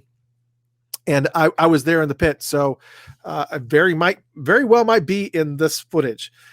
So anyways, Bear Creek Music Festival concert is going to be happening December 11th on Stage It. And it's going to be awesome. So definitely want to tune in for that as well. We talked about Sheila E. TV. So I saw somebody talking about Sheila E. They said, what channel is it going to be on? It's not going to be on a channel. It's not on regular TV. Hold on a second. Rob's pulled this information up. There it is. There's the Stage It information right there. And it's stageit.com/Bootsy Collins. So stageit.com/Bootsy Collins if you want to watch that concert. And that's December 11th. We'll talk about it one more time next week, since it'll be the 8th. It'll just be a few days before. But if you want to get tickets to it, you can. You can buy those tickets. Buy those tickets. Rob, I love having you on board. I love the fact that you were able to friggin' pull this up so that I can focus on yammering and doing all these weird sound effects and voices. I just, Yeah, I'm awesome. And Scott's still here. He says, still hanging around a bit. Seen Bootsy many times. Last one in Charlotte, maybe 3-4 years ago. First time was in 1978. Man, you're lucky. Man. Oh, that's geez. lucky, because I saw that's the time to see him. I saw some footage. There was some footage on Bootsy Collins' website, I guess, from that era, where he was he's standing up there, no shirt on, just playing bass, just going nuts. And it's just, I think he was doing, anyways. Yeah, so SheilaE.com. If you want to watch that TV show, it's SheilaE.com/TV, I think is where those episodes are going to be. It's also going to be on YouTube as well. You can see Sheila E. Sheila E is going to be on there. Cammie says, oh no, is Rob trying to steal my position? I'm losing my producer position. Whenever I had some needed to look up something, No. Cammie was always the first one to. Yeah, she's welcome to do it. Go. Cammie was always the first person to throw up those URLs, and it's Yeah. Go ahead. We've reversed roles. You used to be my Jerome, and now I'm your Jerome. I don't know what happened, but like Oh my God. when we were in our 20s, I swear you were my Jerome, and I don't know what happened. I Now don't know I what am. happened either. I don't know what happened either. That was just kind of It's hold on. rare. I actually have hold on a second while you were talking, and I appreciate your talking here, so I can get this link for everybody.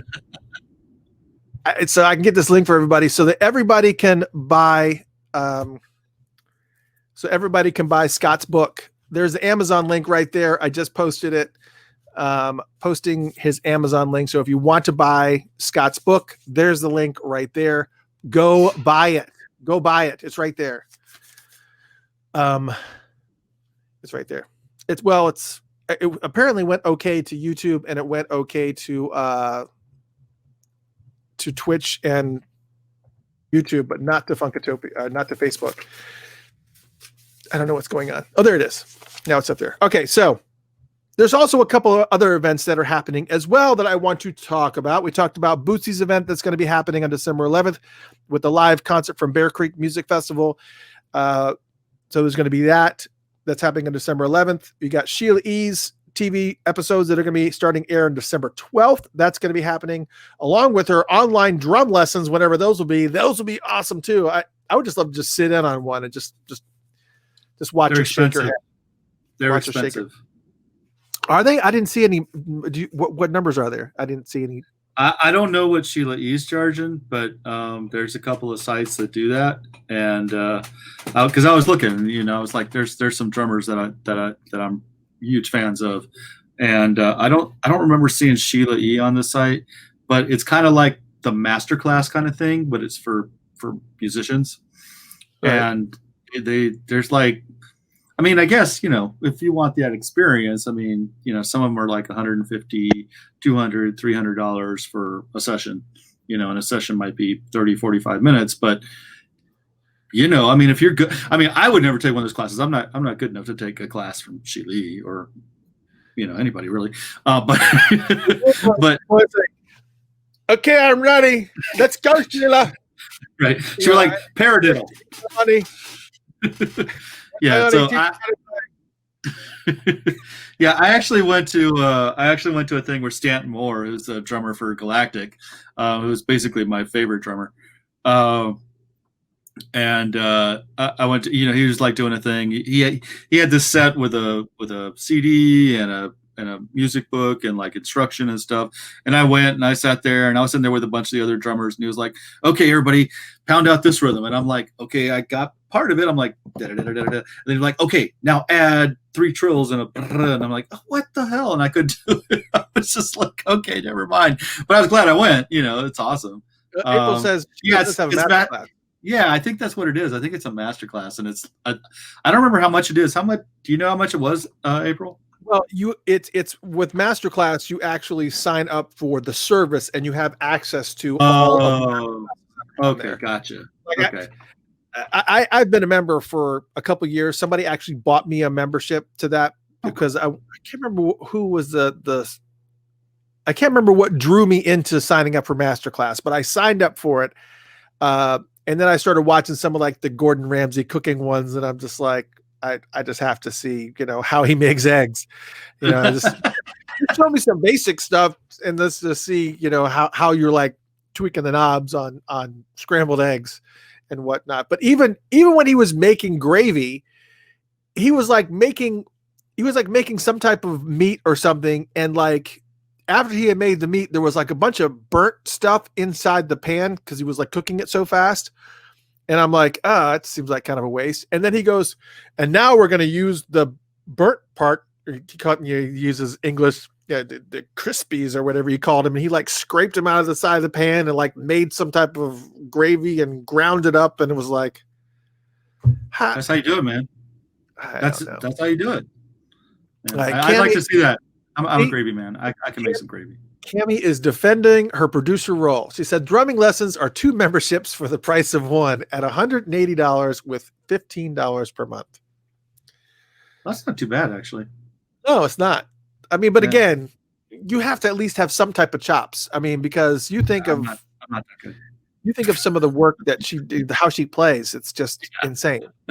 You know, and here's something I was misled on for a very, very long time. And I'm going to pull it up because I want to read this. Madhouse. Wait, hold on. Cammie wins. I just want to make sure that we make sure everybody's aware. Yes, Cammie.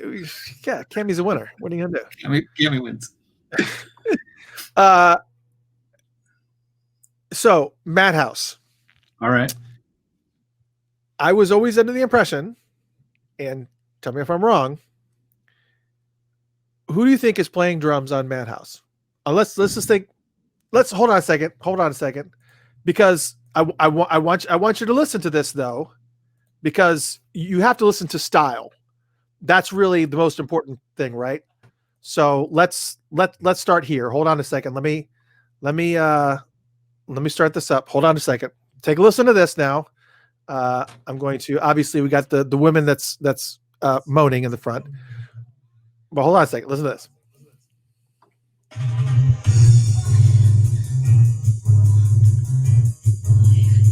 Just listen to the style. Everybody can hear this song. We all know this song, and we all know the style that's being played here. Always under the impression, and have been since the beginning of time, that this was Sheila E. on drums because of the style of it. Just the frenetic snare, especially. I mean, even this part here, that's got Sheila written all over it. All right, so right out of the gate, that's got Sheila written all over it.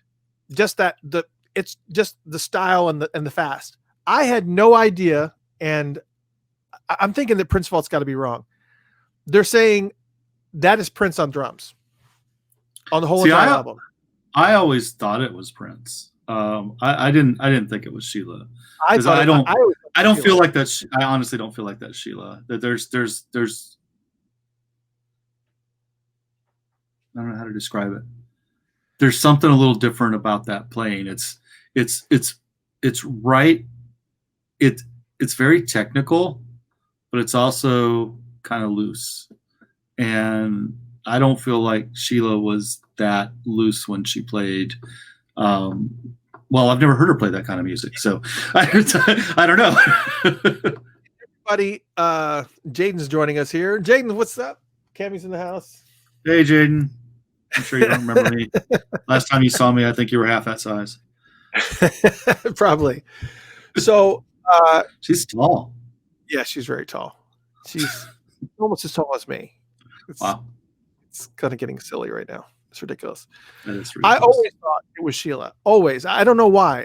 It was just a mental thing, but everybody here is saying it was Prince. I thought it was Prince. I know it's Prince. I thought it was Prince.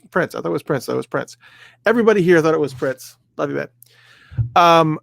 I always thought it was Sheila. And I don't know why I always thought it was Sheila. And then it wasn't until I was trying to do some type of, what are you looking at? So I got 3 screens up. I got my laptop, and the laptop is the one that has the it helps me hear you better. The laptop has the camera on it, but the other screens have like what I'm trying to do. I was like, going online and seeing they're listing the drummer as John Lewis, who I'm not as familiar with, but rights leader. I didn't know he could play drums like that.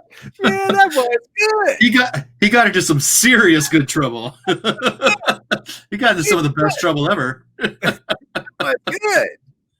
He plays the drums. But yeah, I mean, he's. I'm not familiar with him, but he's an excellent drummer. I mean, that's one of the things I love about those Madhouse recordings. Drums are spectacular. Oh, I know what you were looking at now. I think it was. Kemi says his wife is undressing. Nice. A So- little distracted. Yep, there she is. Okay. Okay. So, well, now Sheila E. does play drums on some Madhouse stuff. So I think that's where it started, because she played on a couple of tracks on the second album on 16. So I think that's kind of where it's got that very, very, that very percussionist type of feel. It's not like normal drummers don't, they're a little bit more, tight. And I realize that Prince is an amazing drummer. But drummers who are just drummers, like the John Blackwells of the world and the Stantons of the world they're very succinct. There's not a lot of that frenetic type of playing, other than you can talk about someone like a Terry Bozzio or something like that. That's somebody totally different than that. Somebody like a Bozzio is a little bit more frenetic, but you don't normally hear that kind of, unless they have a really hardcore percussion background. And the only reason why Bozzio is like that, from Missing Persons, for those who don't know, and a bunch of other bands as well, is because of and Neil Peart too from Rush, is because there's multiple. He's got drums everywhere, so it's not just. He's got drums everywhere. It's not just a normal standard drum set. He's got 82 pieces around him, so he's like a lot of programmed stuff too. So you don't hear a lot of that frenetic stuff in normal drumming. It's just not. I don't know. See, I always felt like he specifically. I always felt like either he knew how to be a really good jazz drummer, or Prince, or he had gotten somebody else. It just didn't feel. Sheila feels to me more like a rock drummer and a funk drummer, and I mean, you've been to a lot of. What's that? I mean, you and I were sitting next to each other. We sat at the Love Sexy tour, and we were front, remember we sat front row. That's what this is here. Yeah. So we were front row for that tour. Well, front row balcony, which was amazing to be able to sit. It was cool, actually. It was amazing. See everything. Yeah. But and even with the Sign of the Times, when you look at the Sign of the Times movie, and you look at that drum solo that she does in Sign of the Times, it's that same style. It's that same thing that she does. And I've seen Sheila probably about a half a dozen times in concert. And I'll be seeing her again in 2021 at City Winery in Atlanta, which is a show that keeps on moving. It's already moved like 4 times. But anyways, and it just sounds just like her. Now, it wouldn't surprise me if that was her and Prince just, took credit for it, because we've seen that happen on tons of different things. But you don't really see Prince playing drums a whole bunch. That's another one of the reasons why I don't really. True.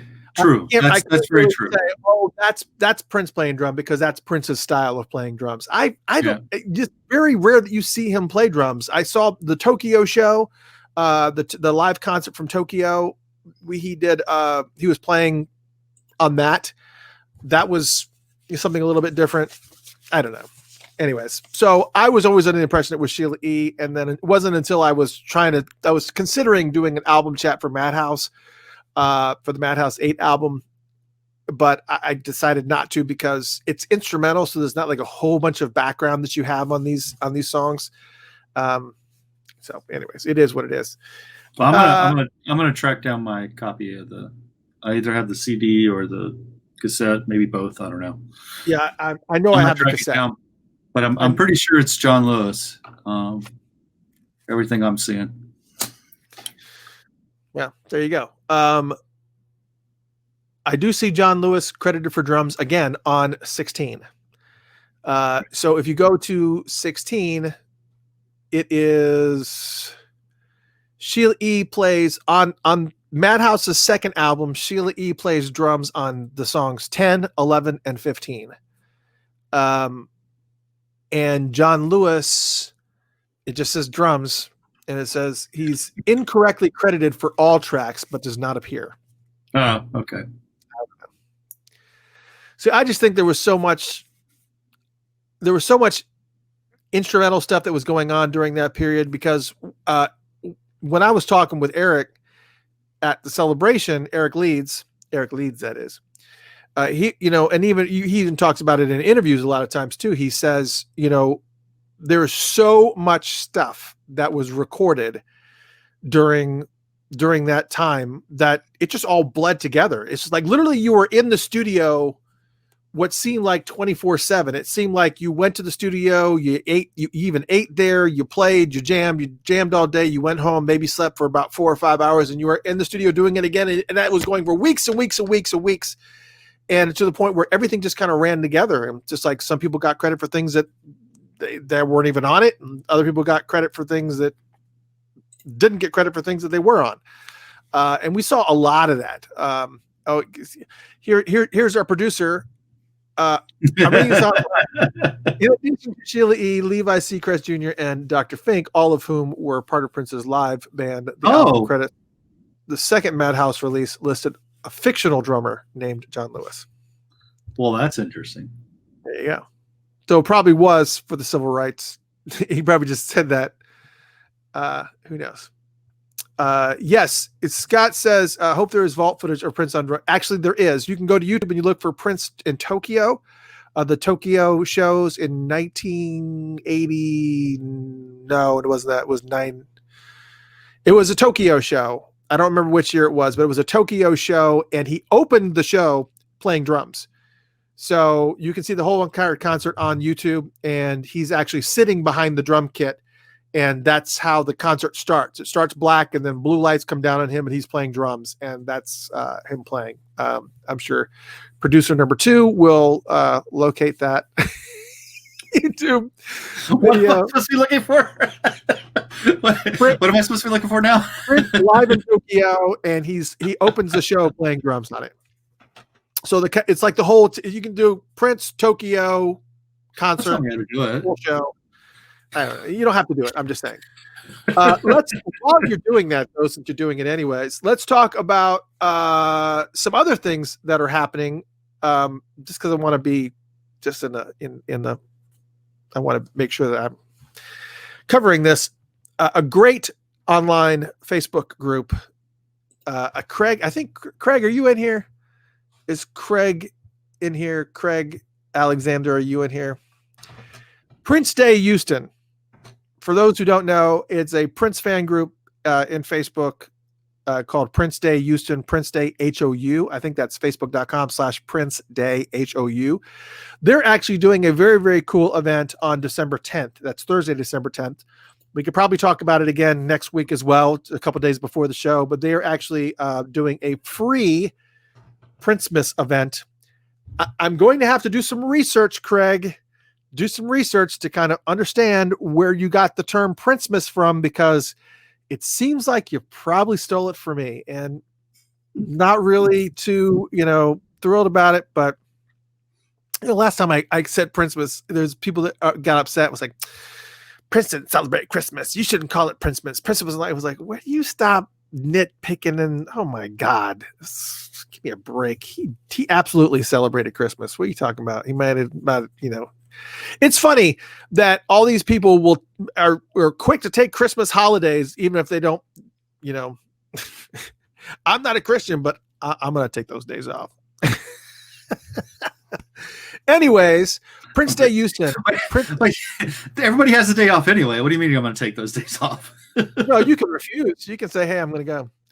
I'm going to work. My doors are locked. I don't like that day. I not love a fan of that day. So much. I'm not a fan of that day.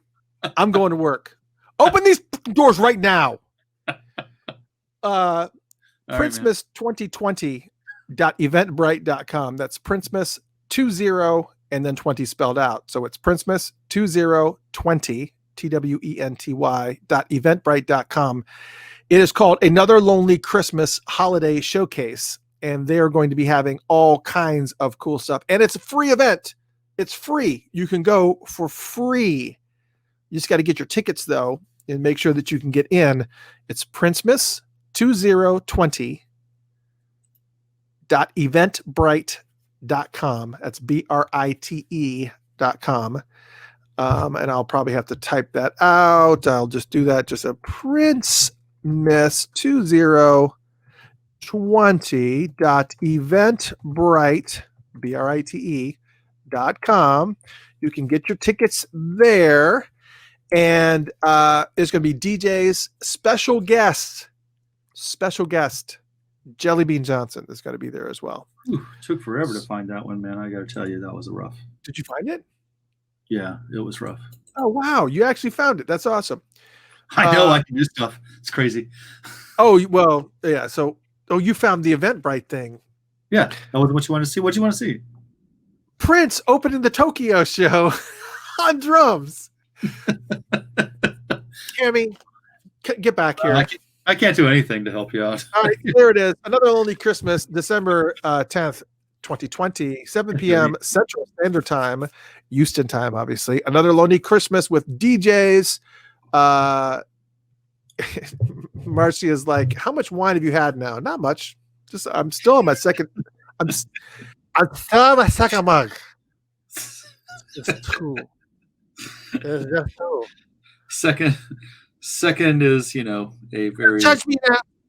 It's not a very specific number.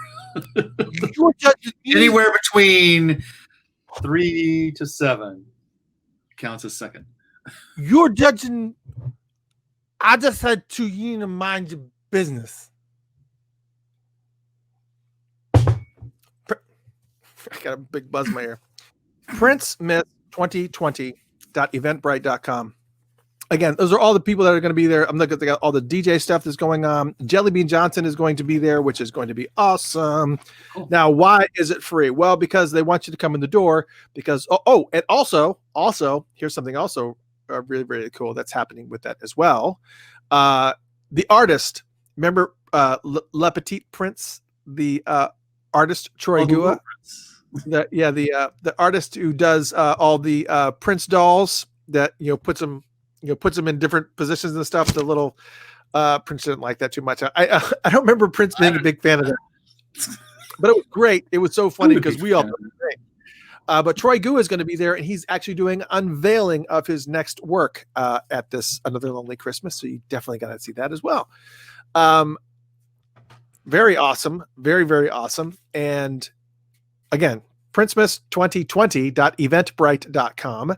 And the donations, they are going to be taking donations, and those donations are going to be going to Yes We Code, also going to be going to PRN alumni, and also the Boys and Girls Club of America. So they are taking donations to kind of help out those three organizations. And so you absolutely want to go. It's going to be so much fun. So much fun. Right. Michelle said it best. This event is going to be epic.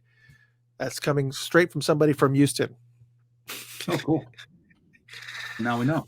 That's right. Correct. And so Troy's going to be there as well, and he's going to be unveiling his latest work. And if you've ever seen Troy's work with a Le Petit Prince, you can actually pull that up. It's actually pretty cool. It's very funny. All right, so we're almost done. We only have 6 more minutes, and then the show's over. I don't believe it. Man, this just time just flew. So let's talk about what everybody wants to talk about. Princemas. Oh, Princemas, yes. Yeah, let me finish this glass of wine.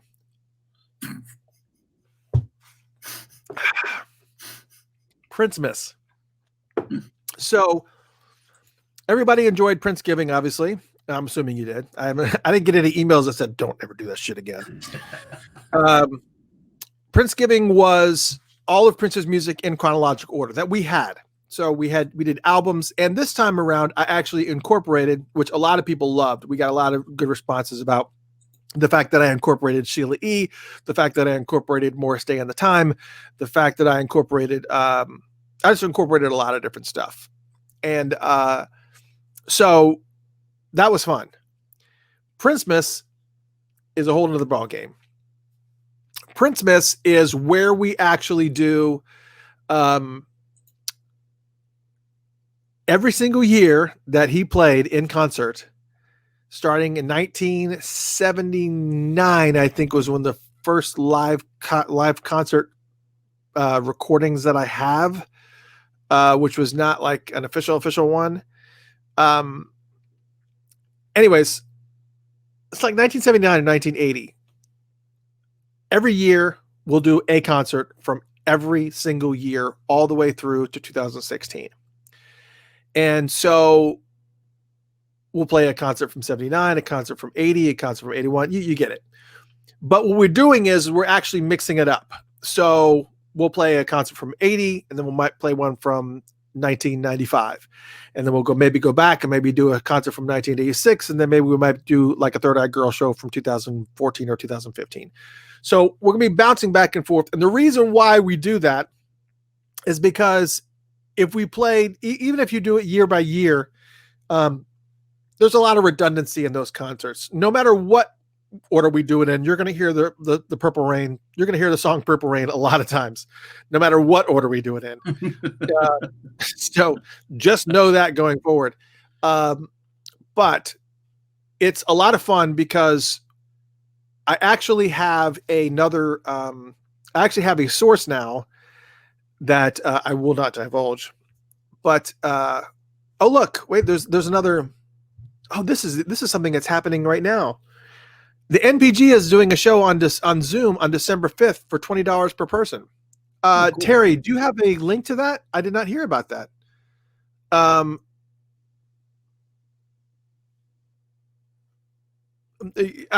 Give me a. Can you post a link, Terry? So MPG is doing a concert on December 5th on Zoom for $20 per person. So please make sure that you say that link. I really want to share that. Anyways, so we're going to be mixing it up. It's going to be great. I mean, we always do. There's some concerts that are always going to be there in the mix. The Montreux Jazz Festival shows are always going to be in the mix. His final concerts in Atlanta will always be in the mix, just because they're important to the chronological order of things. But it's not going to be in chronological order. We're just doing a concert from every single year. And I think there's like, last time we did it, I think I remember there being 4 concerts, or I'm not 4 concerts. There was like 3 years, I think, in the mix. 3 years in the mix where he did not do any shows, but he did like after parties or something. So there's that. So anyways, Princemas, that will be happening. And we are going to be doing that. I do not have the date. I will have the date for you next. I will have the date for you probably.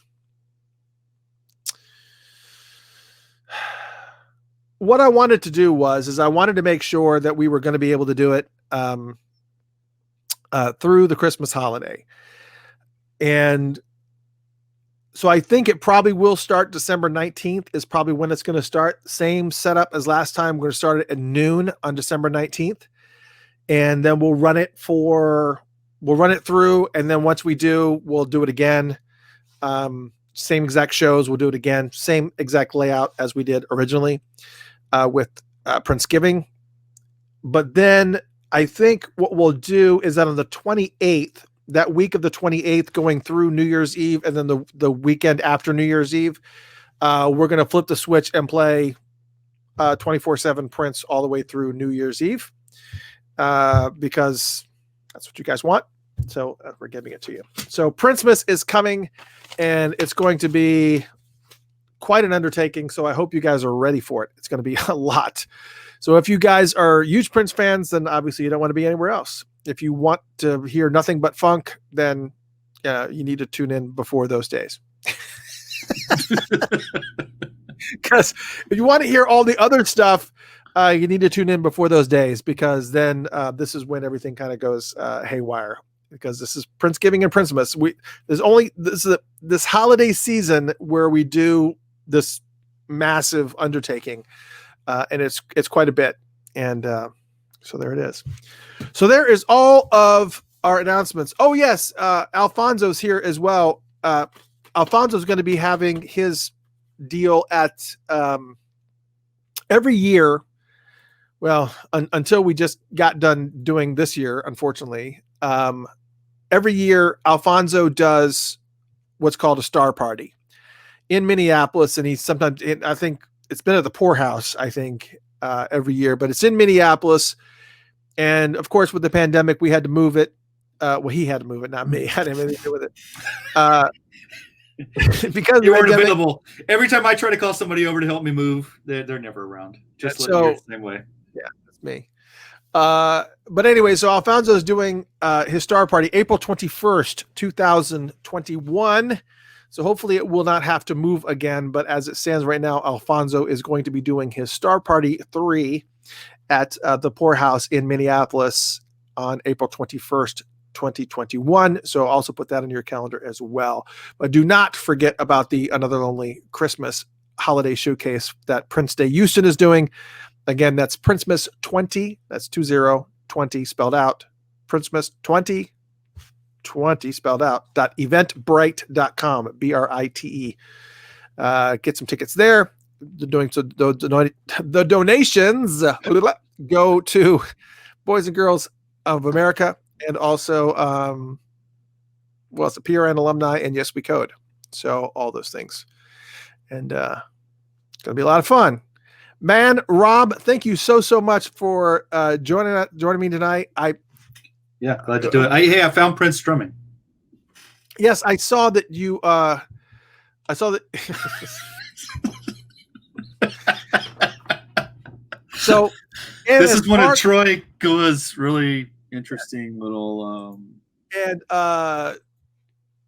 Yes, so this is Troy Gua is going to be also unveiling his newest work for La Petite Prince at this Prince Day Houston event. So you want to see what his latest and greatest is going to be, then you absolutely have to get tickets to this show so you can see what his latest unveiling is, which should be amazing. I mean, the amount of work that he puts into these things is just incredible. Just incredible. So Cammy actually did find out that if you want to see Prince drumming, it's the Prince One Night Alone tour live at the Budokan in Tokyo, Japan. It was the day after my birthday. Well, I wasn't born in 2002, but November 19th, 2002, the full concert. If you look for that on YouTube, you will actually see Prince drumming as he opens the show, drumming. So you want to see that? All right. So once again, she always wins. She always wins. And also, as I mentioned before, I will be having those. I do have a few of those Prince ornaments that are coming in the mail, and I think she said she was going to be sold out, but she's sending me 3. I don't think I received anybody. I don't think anybody sent me anything indicating that they were going to be wanting one. But anyways, I do have. I do want to. There, so I've got some people. Okay. Anyways,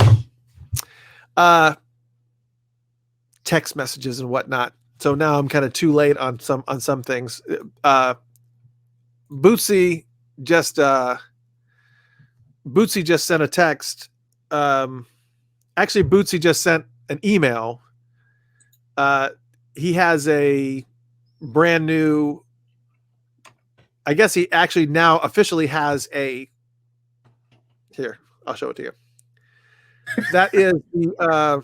I'll probably have to make myself the big main thing for a second. So that is the Bear Creek thing that he has. That's going to be the Bear Creek concert that we were just talking about. And that is the flyer that he has created. And he just sent it to me via email. He said, "Hey, talk about this." I did talk about it. I did. I did it. I did it. Did it already. So there's that. Thank you so much. I cannot wait.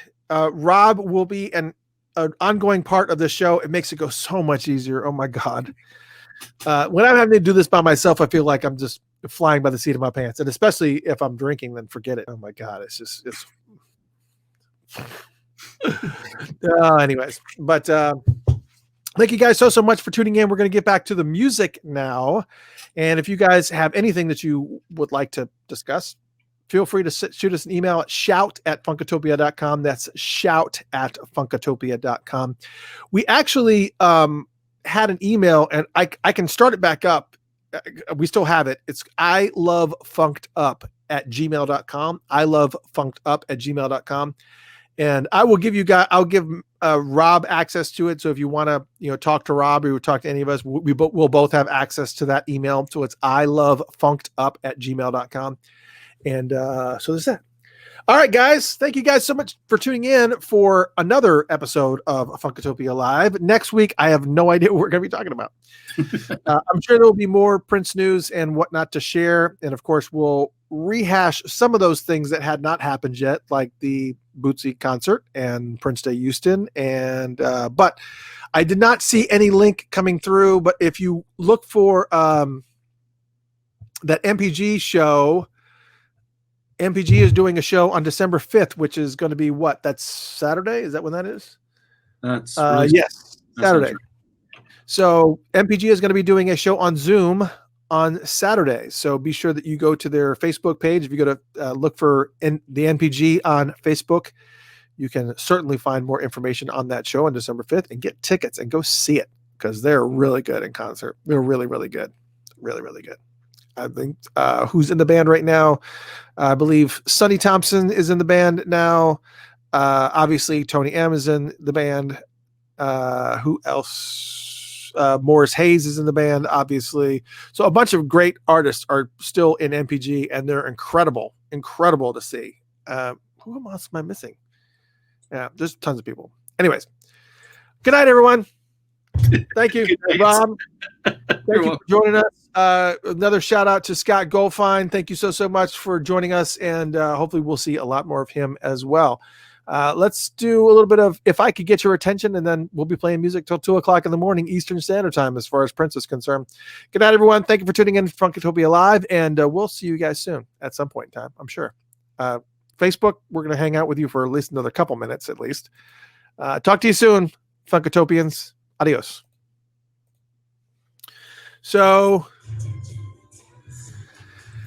man, that was fun. Rob, thanks, man. Yeah, no, I was glad to do it. It's funny. I was looking for that concert, and they were showing me concerts on their website, MPG, but it's for like last year. So I don't know what the heck's going on.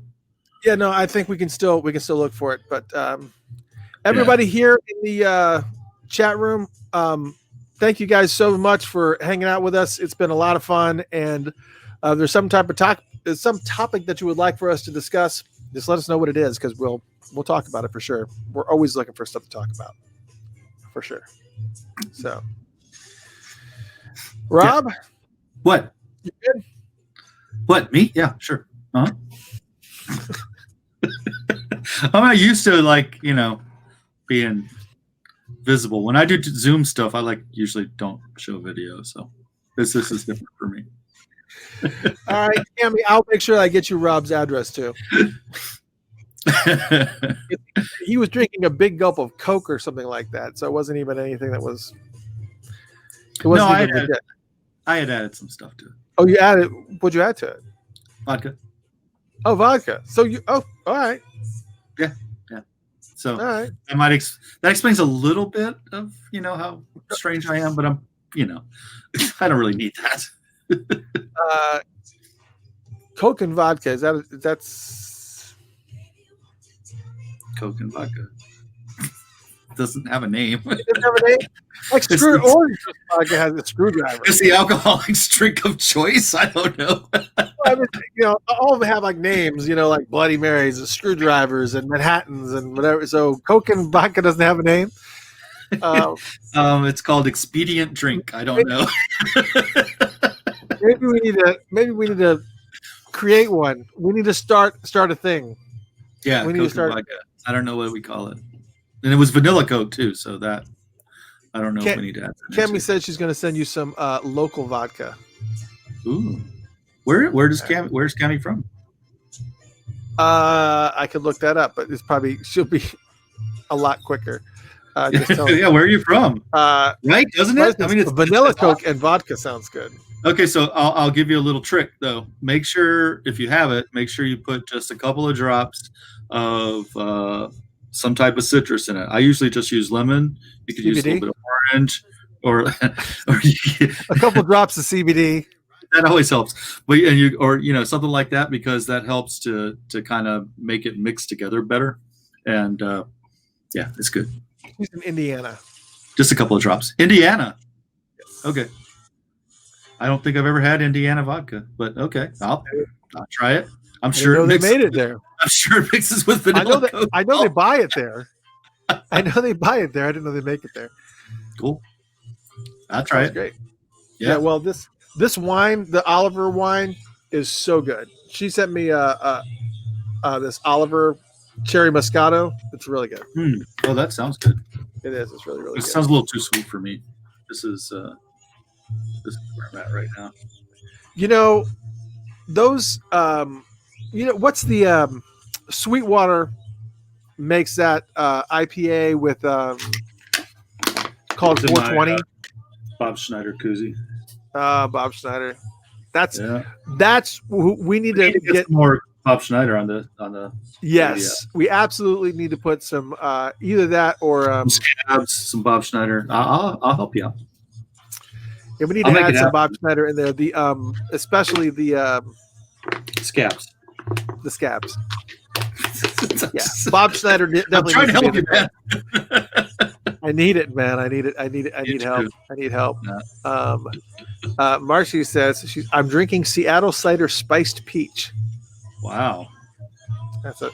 What I was saying was that Sweetwater. Cami says, "Oh, you're an IPA man. I will send you IPA from my cousin's beer house." Oh, hell yeah! There you go. Nice. I am an IPA man. Awesome. The order is in. But Sweetwater Music Festival. What's not music festival? Sweetwater Beer. They have the music festival. Sweetwater Beer. They have one called 420 that tastes like after you take a hit of a joint. Mm-hmm. That taste that you have in your mouth, they made a beer that leaves that. It's got that the nasty taste. It's kind of nasty, yeah. It's but everybody loves it. Like, oh man, you taste that? You taste that? It was like, yes, I taste that. Why? Why do you want to taste that? Right. It's like licking a pipe. It's like licking a bong stick. Pass. Sounds bad. Gross. Yeah, it's not the greatest of things. Anyways. But yeah, you have to experience it once. So my daughter is now, Jaden is now upset, not with alcohol. Jaden is now obsessed with this energy drink called Bang. Every single time we go into the store, she wants me to buy her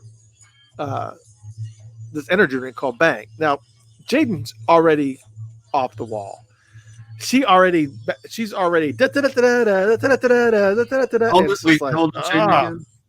Huh? She's a teenager, but how old is she again? No, she's 12. It's close. And she's a tall 12-year-old too. I saw that. Yeah, she's taller than Jolie, who's 18. She's taller than me. I could tell that. Yeah, but so Jaden wants me to buy.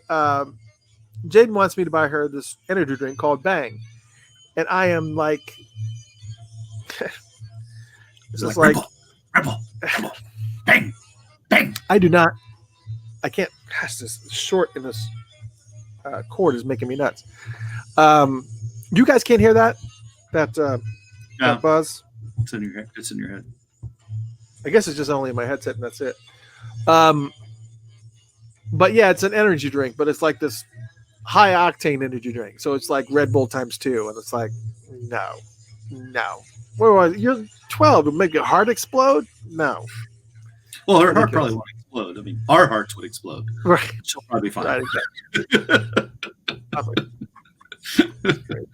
But yeah, no, I'm not an energy drink person. I just don't get those things. It's like I was somewhere and they were giving out samples and somebody was like, here's some 5-hour energy. And I'm like, I don't know if I want to be up for 5 hours.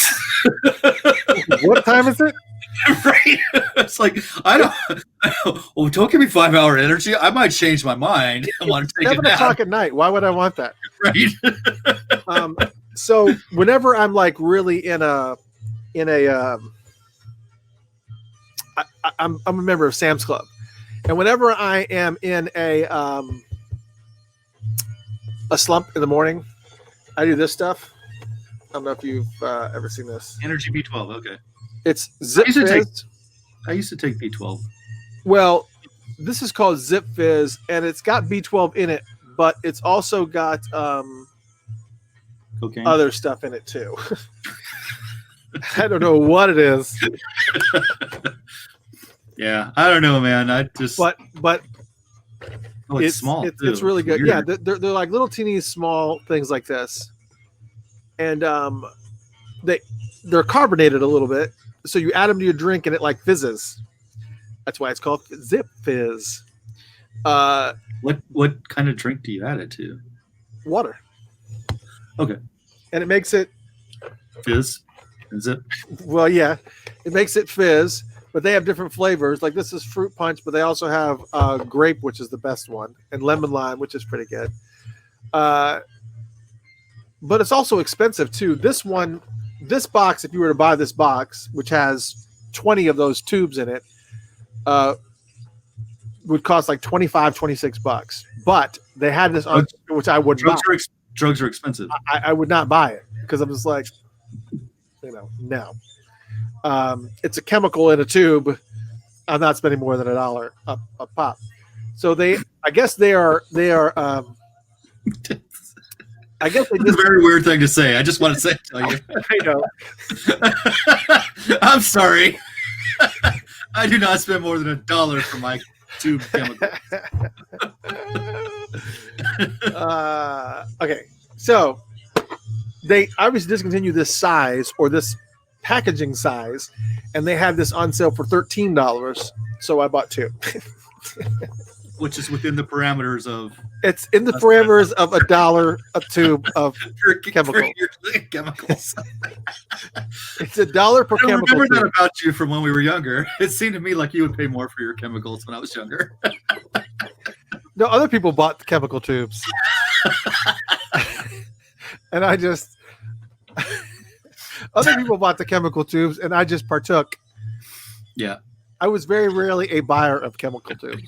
I guess that's true, actually, now that you mentioned it. Does it feel like maybe we're like shouldn't be doing this live anymore? Like maybe this is just like a phone call that should just be between me and you.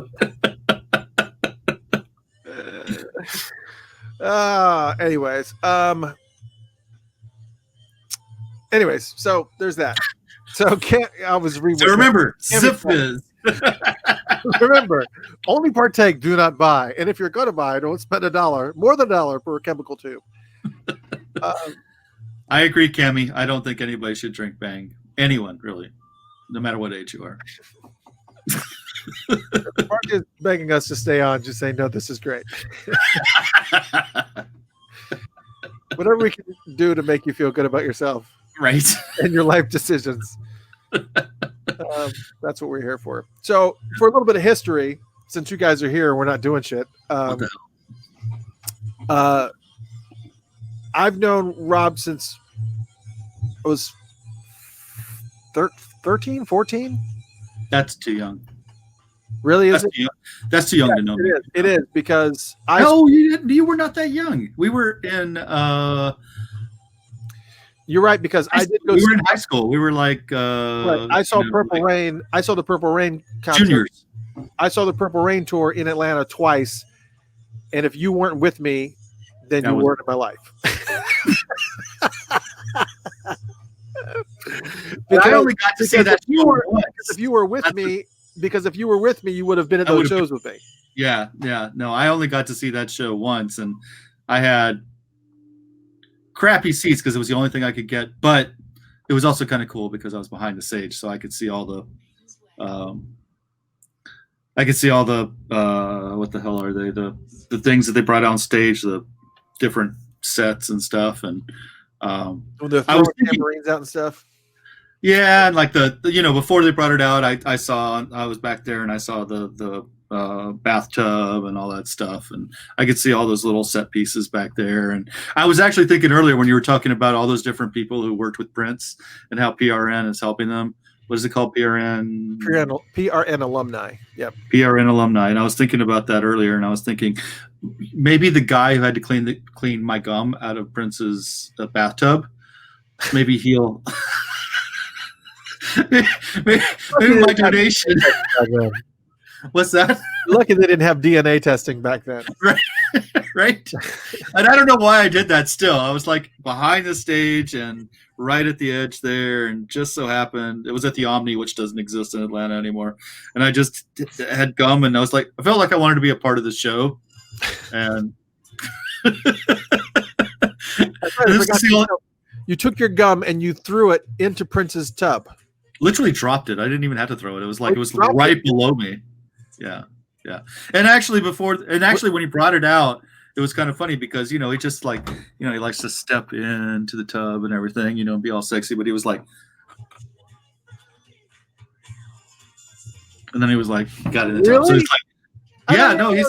Oh my God, are you serious? Maybe he didn't go on one of the nights I was there. On the night I was there, but I don't know. But yeah, I was like, and I turned over to the guy next to me, and I was like, that was me, man. You dropped your gum into Prince's bathtub, and then he went to get in the tub, and he had to take your gum out. Yeah, he took my gum out first. I was like, why would you even touch it? Because he had lace gloves on, it was fine. That's a good point. When it was stuck, I felt so bad later. I was like, I was 16. I don't know. He was probably reaching. He probably reached out. I was like, please don't stick to my glove. Please don't stick to my glove. You do stupid shit when you're 16. I don't know why. Oh my God. I do. I remember going to lead the guy next to me. That was me. That's my gum. That was my gum. Look, I was part of the show. That's crazy. That's insane. Yeah. I don't remember that part of the story. That's funny. I can't believe I haven't told you before. Oh my God. You may have told me, and I was probably high or something. I was like, yeah, it's a great story. What the?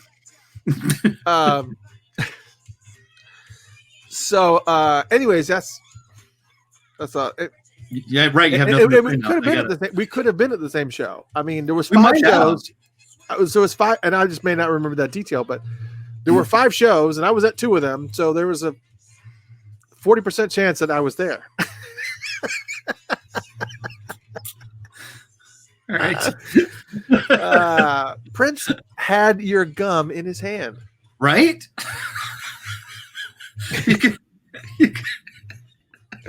Now, you know what was funny? It was almost like you could almost say that Prince put his fingers in my mouth. You know, I wonder if Wally's, which is also a weird thing to say. I wonder if Wally's still here. No, let's not talk to Wally. Wally's staff, are you here? Because I guarantee you, if Wally's in here after that show, Prince would probably came off stage as there's gum in that tub. And Wally probably got yelled at for that gum in the tub. He probably did you check that tub for gum? I don't want to get anybody. See, now I feel like I need to donate to PRN alumni now. With a little note that says sorry about the gum. And if you would have ever had the opportunity to meet Prince, you could have said, I would have never said that to him. I want you to think back, with his cane or something. I want you to think to the Purple Rain tour. Remember the time when you got in the tub and there was gum in there? That was my gum. No, definitely not. Oh my God. I would have told him. I would have said it in a minute. I know this is going to risk the possibility of us ever establishing a friendship or relationship, but I need to tell you this, or even an acquaintance, or even an acquaintance. You may have me arrested right now, but I have to tell you, that was my gum. Nowadays, that might be considered assault. I don't know. My gum in the tub. Just so we're clear. Yeah. Absolutely. That would be a story I would tell to the day I die. I would tell that story every matter of fact, starting today, I'm telling that story every single fucking time. I'm telling that story. I feel so bad about that now. Oh, that's great. Oh my God. Yeah, that's sad. It's like that David Letterman touches with greatness or whatever that used to be called, brushes with greatness. I don't know if you remember that. Vaguely, yeah. Yes. Yeah, that's mine. It's pretty bad and sad. Yeah, I have a whole wall of brushes with greatness right now. Yeah, but those are like real. They don't involve saliva at all. It wasn't. You don't know that. True. I don't. You don't know that. There's some stories. He did seem pretty chummy with George. Yeah, there's some stories that I've taken to the grave. You should. Yeah, the George story is my favorite story. I mean, pretty much every single. I'm looking at all the pictures on the wall, and pretty much all of them are pretty just normal, meet and greet type of thing. And I get to hang out and talk. But the George story, the George Clinton story, that's like one of the best ones ever. It's just sitting in a chair next to George, wanting to interview him, but realizing that I'm high as a kite and I don't even know what my first question is going to be. And I wasn't even participating. I was just sitting in the trailer and everybody else was smoking. It was a single wide trailer and everybody else was smoking in the trailer. And I'm just like, so I have an opportunity to interview the Godfather of Funk, and I don't even know where to start. Just like, I wonder. Did you even ask him, like, could I record this? No, I had the recorder in my pocket. I never made it out of my pocket. We just sat there and we just talked, like just random stuff. That was a good show tonight. Oh man, thanks. What was your favorite? Just basic banter until it got to the end of the night, and I was just like, all right, so this is just not happening. And I leaned over in his ear and I just said, because it was like 3:00 in the morning. It was like really late, and I just leaned over to George and I said, George, I gotta go. And he leans back over and he gets in my ear and he goes, pussy. I remember you telling me about this, actually. I was like, I want to be offended, but I don't want to be offended. But I did get a picture. He did let me take a picture before I left, and give him a copy too, so that he'd be like, "Yeah, this is me with that." You could tell from the picture. You could tell from the picture that the picture just says 1,000 words. So every time I look at that picture, you can look at all the pictures and I'm smiling. Me and George is just like this. It's the picture says says 1,000 words. It's just it's all there. It's so funny. Oh my God. There's Craig Alexander from Prince Day, Houston. We talked about Craig. I don't know if you were in here. We talked about your event a couple times. Cammy says all of my brushes are like Rob's, nothing to be proud of. That's what I meant, Bobby Z. Yeah, I got it. Bobby Z. That's awesome. Yeah, that's what it is. Yeah, Bobby's cool cat to hang out with. Yeah, that's one of my favorite pictures too. Besides the picture of me and all of Revolution, that's like one of my favorite photos. Yeah. To actually be able to stand there with all the Revolution, was just epic. It was pretty awesome. But anyways. All right. I think we're all done here. We can done like 20 minutes ago, man. We could sit and just talk forever. Because you understand, once we get done with this, may or may not call Rob. I probably will not going to call Rob because what ends up happening is we try to say goodbye, and it's just like we end up talking for another half hour, and then it keeps on going until it's like 1 o'clock in the morning my time. You make us sound like school crushes.